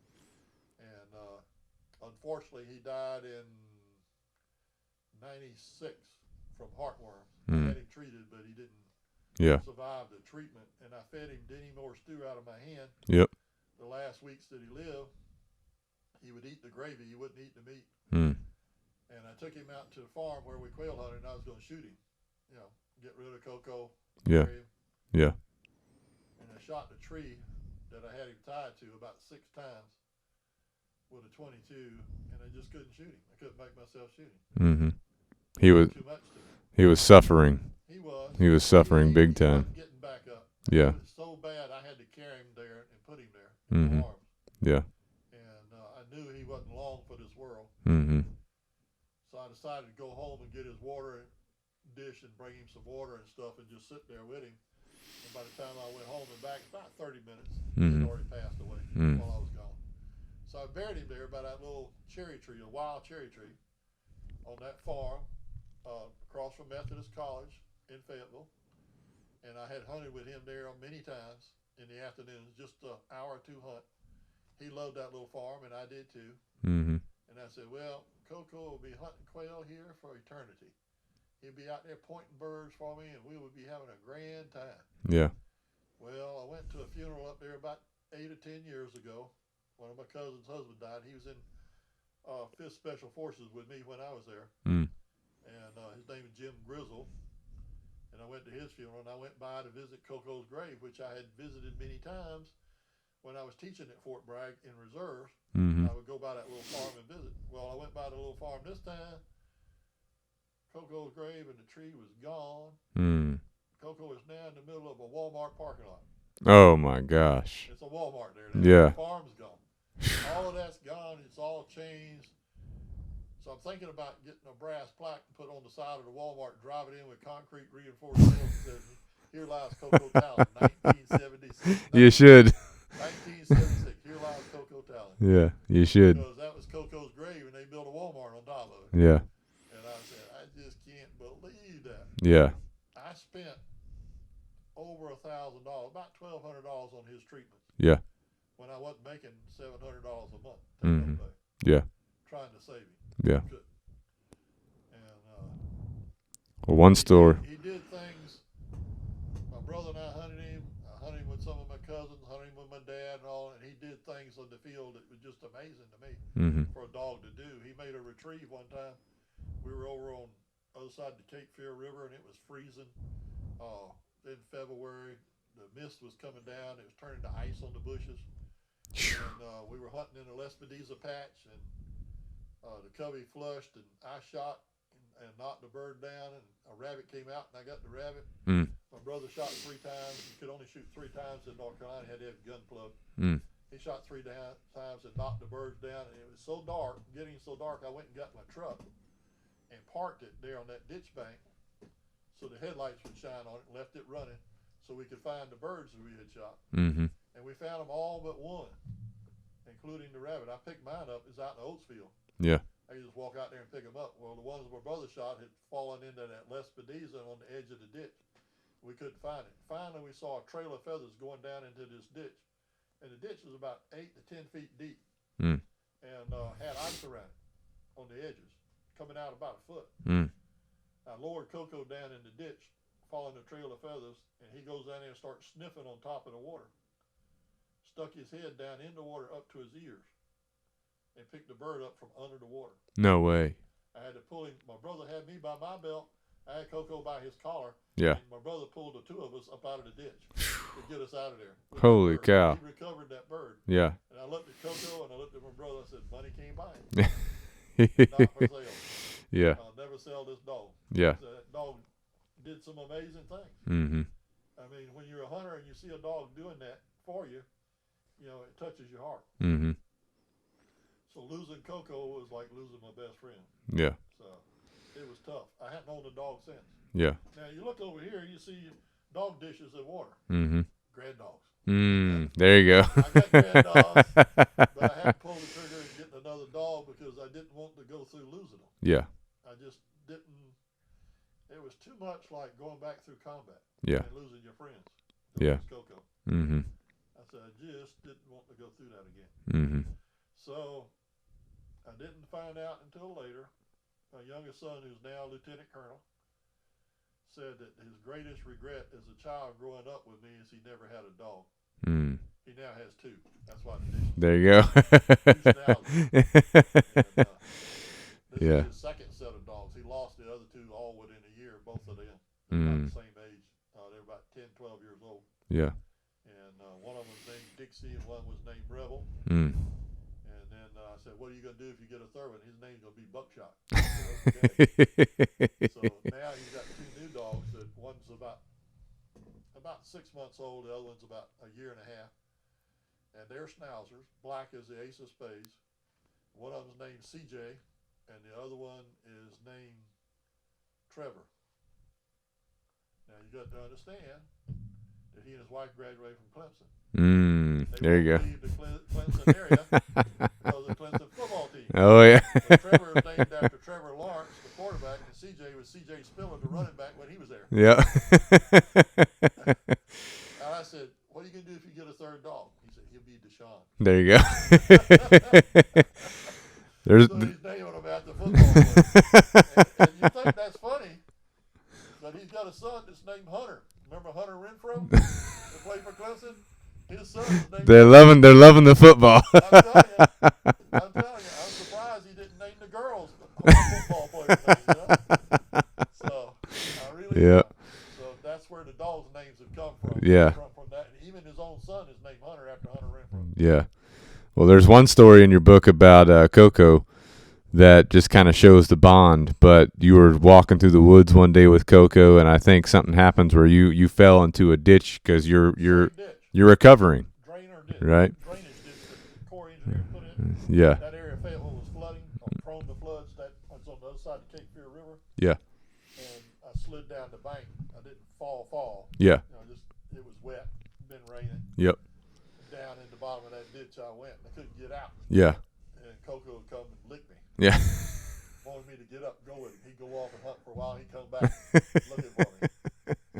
Finally, I figured it out. I took my shotgun and I had an 1100 with a vented rib, and took my handkerchief and used the vented rib to slide part of the handkerchief through it and tied it around the barrel real tight Mm-hmm. and unloaded it, of course. And I used that as a crutch to get myself out of that ditch and get back to the truck. Yeah. Got Coco loaded up, and I stopped at a local convenience store, bought a bottle of Tylenol, and took a dozen. Mm. I mean, I was in so much pain, it was unbelievable. Yeah. I mean, pain where your vocabulary can't explain it. People that haven't been in that kind of pain don't know. Yeah. I mean, doctors ask you 1 to 10, 1 to 10 don't even come close, Doc. I'm somewhere about an 18 to 20. Yeah. You know, when it's pressing on a nerve in your back, you can't hardly move, and every movement you make, it takes your breath away. If you're laying in the bed and that thing goes out on you, you lay there and gnaw holes in your sheets and your blanket trying to keep from screaming. I mean, you know, it's just unbelievable pain. Yeah. And this is like, I was shot down in 72. This has got to be 75, 76, 2-3 years after the fact. And I'm in as bad a pain as it was the night I was shot down. Yeah. If not worse. So, getting him back home, and then I went to the hospital. They put me in the hospital in bed and put me on Flexerol. Flexerol is good, and it makes those muscles relax, and you can get some relief from the pain. But I can't walk when I start taking it. Oh, yeah. The whole room is like a big circle going around, and like a merry-go-round. Yeah. The room is spinning. If you take those things every 6 hours, you'd be a zombie. I take 1 or 2 a day, and it just screws your brain up. Yeah. Your eyes and everything just don't focus. Yeah. So I do get relief with those pills, but I have to be careful taking them. So it's kind of like people taking oxycodone today. My wife was on it when she had knee replacement, but she got off it, within 2 weeks. And very careful on how she took it. Yeah. And we did not renew that prescription Yeah. at all. So when she took her last pill, I said, "Old girl, you got to tough it out now. Yeah. You and Tylenol." Yeah. So, and she's done well with it. Yeah. Well, like we said at the beginning and throughout the podcast, the Tallon family has a very long history of service. Both of your sons, are they still serving, or are they? Josh is a lieutenant colonel and a deputy brigade commander in Raleigh, North Carolina. I promoted him back in May in front of his brigade. Nobody in the brigade had ever seen that. I had 37 years in the Army, and I had never seen one colonel promote another one to colonel, father, and son. That's very rare. Yeah. Because less than 2% of commissioned officers ever see colonel. Yeah. And in reserves particularly. So it's very, the pyramid gets very narrow at the top. Yeah. So I promoted him, and then he got transferred to Raleigh. He had been coming to Charleston, so I did do it at Charleston Weapons Station. Matthew put in 5 years after graduating from Duke because he got a scholarship through ROTC. We couldn't afford to send him to Duke. And he did his time, and then he did 3 years in reserves and got out because his wife said that he could play with the Army or play with her. He chose her over the Army. Because he was on duty during 9/11, and she couldn't talk to him for 2 days. Everything, all the communication got shut down. They were locked down in his base. He couldn't get out. She couldn't get in. She called here. She's going to pieces. And I said, "Hey, look, you don't understand. You're just renting Matthew. The Army owns him." Yeah. And that's the way it is. Yeah. And her father, of course, never served a day. She didn't know anything about the military. And this was their first introductions. So I think she kind of fell out of love with the Army quickly. And Josh's wife is what we call a seasoned Army wife. He's pulled 3 tours with her overseas. First one in Iraq, second one Afghanistan, third one in Kuwait.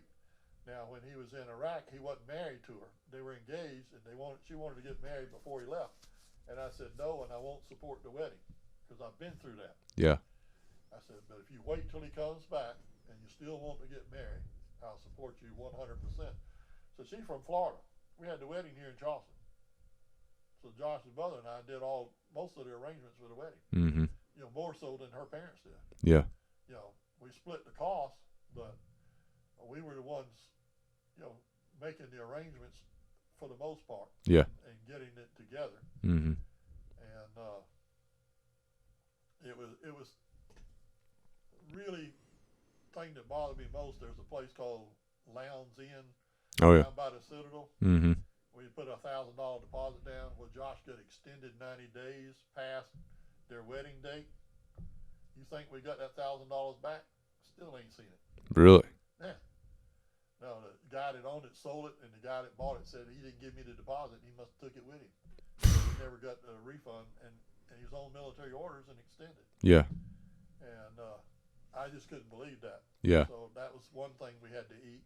And And it makes things like that tough that people are serving their country, Yeah.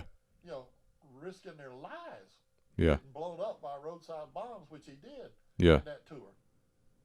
And they don't give you a deposit back because you missed your wedding date because your unit got extended 90 days. I told her when she put the October date and he was due back in the end of August, 1st of September, I said, don't make it too close because he could get extended. Mm-hmm. She didn't listen to me because she knew more about the Army than I did. Mm-hmm. I didn't have it 37 years in the Army. Yeah. She'd not had hardly any time in the Army at all, nor her parents, but they knew more than I did. I said, well, okay. So they found out the hard way that orders do get changed. You do get extended, and you can't show up for your wedding even though you want to. Yeah. So they got married December the 15th. He came back the end of November. They got married December the 15th and still are and have 3 children and had lost one. Mm. They had triplets, and one of the triplets didn't make it. Mm. So they're up at Simpsonville, and he's senior manager with Granger Corporation. Has his MBA from Clemson, and she has her nurse practitioner license now, full registered nurse and nurse practitioner. Mm. And my other son has his master's now from Harvard, and is running a department at Harvard. And his wife is a full professor teaching up there in the School of Pharmacy and Medicine. Wow. She got her doctorate from Northeastern, got her graduate degree from University of North Carolina at Chapel Hill. Mm. I should have to say it quietly because my son graduated from Duke, but they're still married. Oh yeah. One graduated from Duke, and the other one graduated from Chapel Hill. We went to her graduation at Chapel Hill. I did right there on campus to see her get her master's. Oh yeah. Did right there at the well and everything on the campus row and all. So the guys at Duke don't like Chapel Hill and vice versa. So Yep. there's a lot of inter-school rivalries between those two schools. So. House divided, as they say. Yeah, I said, well, the good news is that when North Carolina plays Duke and vice versa, one of you is going to be happy. Yeah, there you go. Yeah, every time, one of you is going to be happy. Yep. You might not want to show it too much, but you're going to be happy. Yeah. So they have managed to live with that. So Yeah.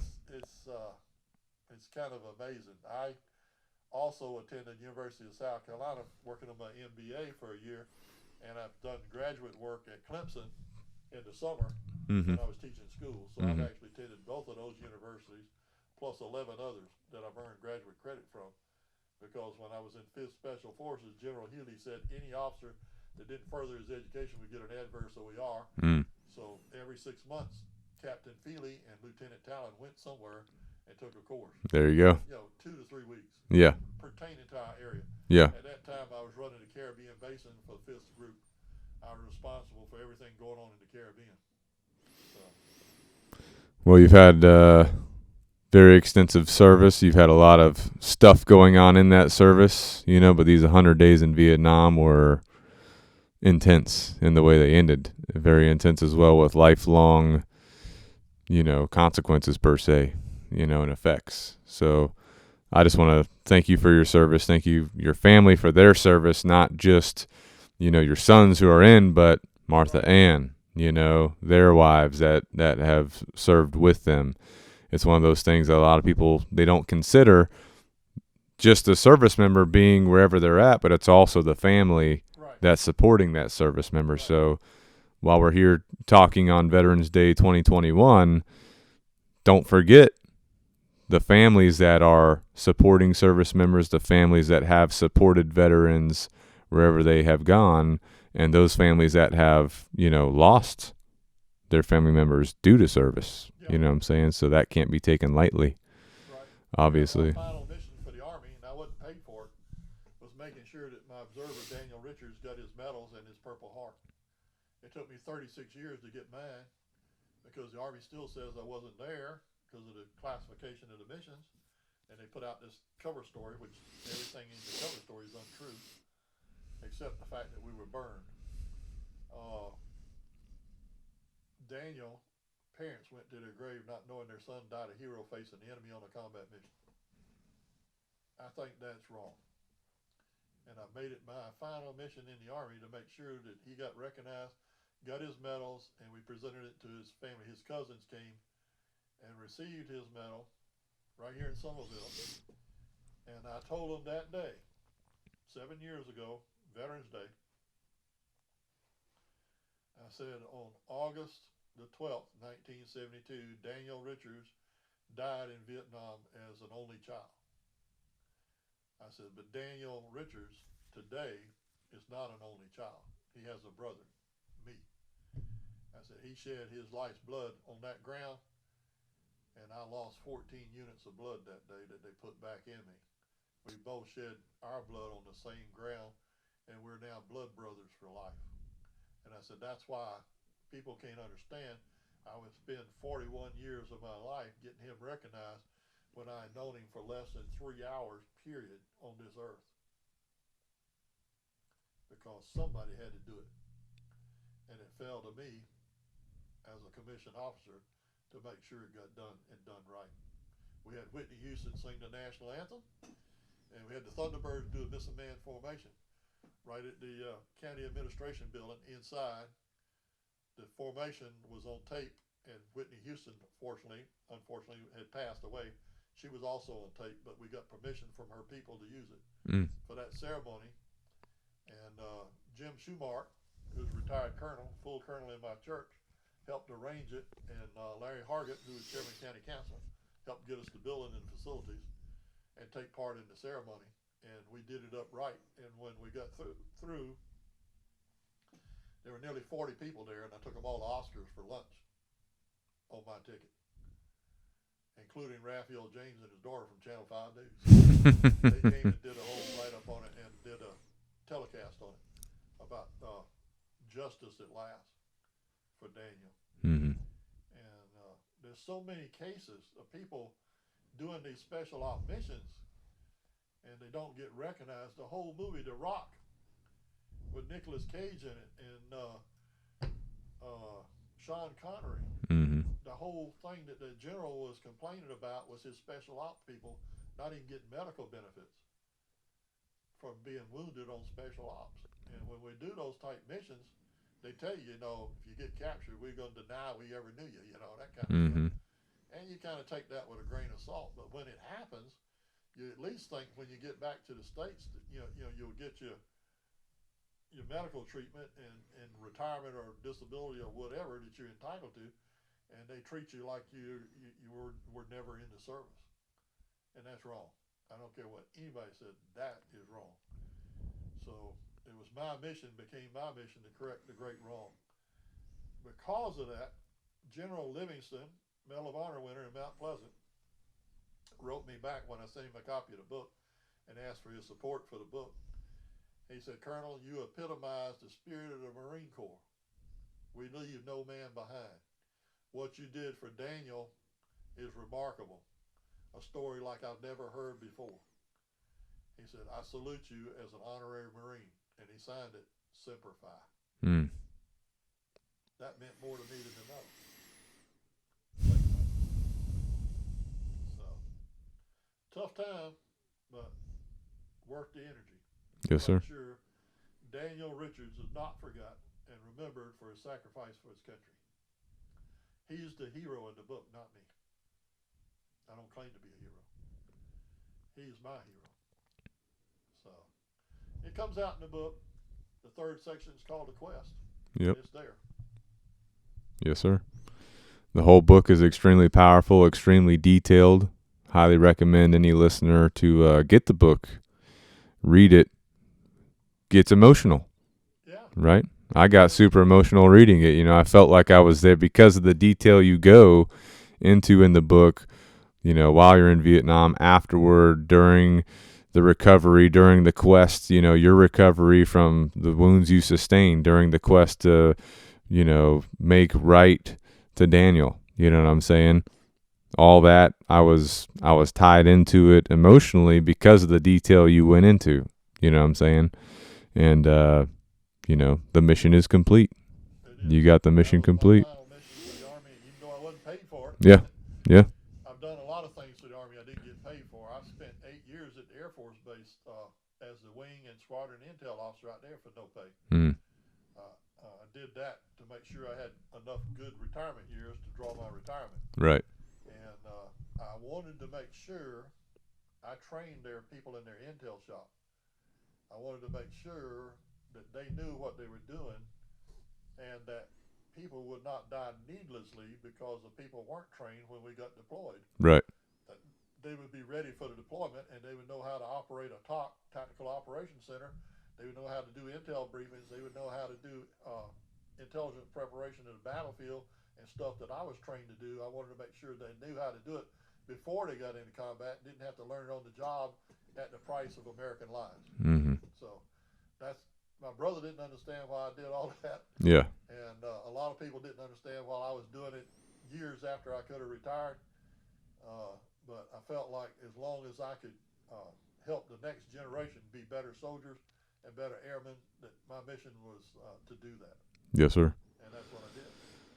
Well, I know they appreciate it, you know, learning all that from you. You know, you've seriously impacted so many people, you know, in our nation and other nations, our servicemen, you know, your time as a teacher, everything you've done, you've just lived a life of service, you know, you and Martha Ann, because she's here doing it with you, Yeah. you know, supporting you while you're out doing this stuff. 50 years. Yeah. Not many people can say that.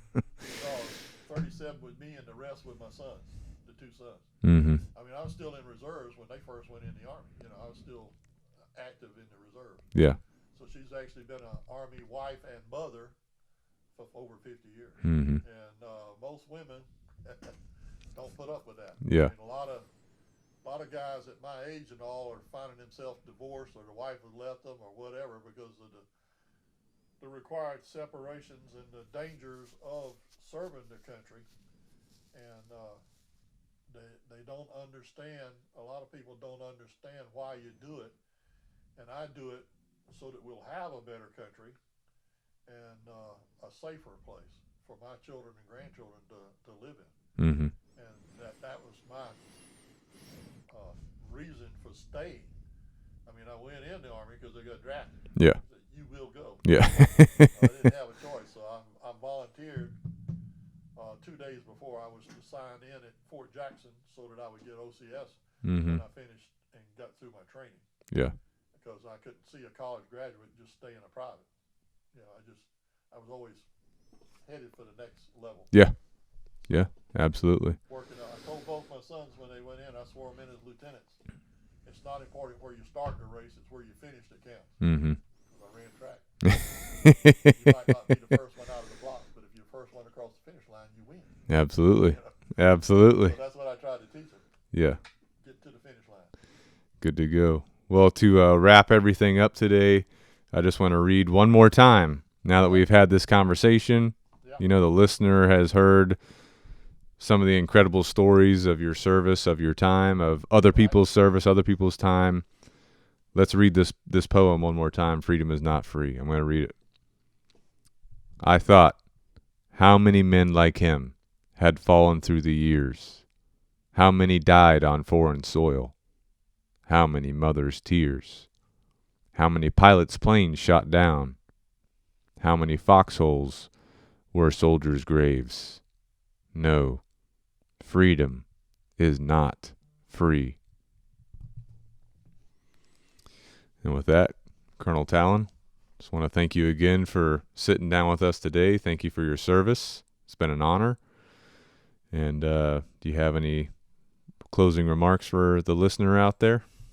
Well, I just want them to understand that as we go through life, people find excuses not to serve their country, whether it's in the military or in other capacities.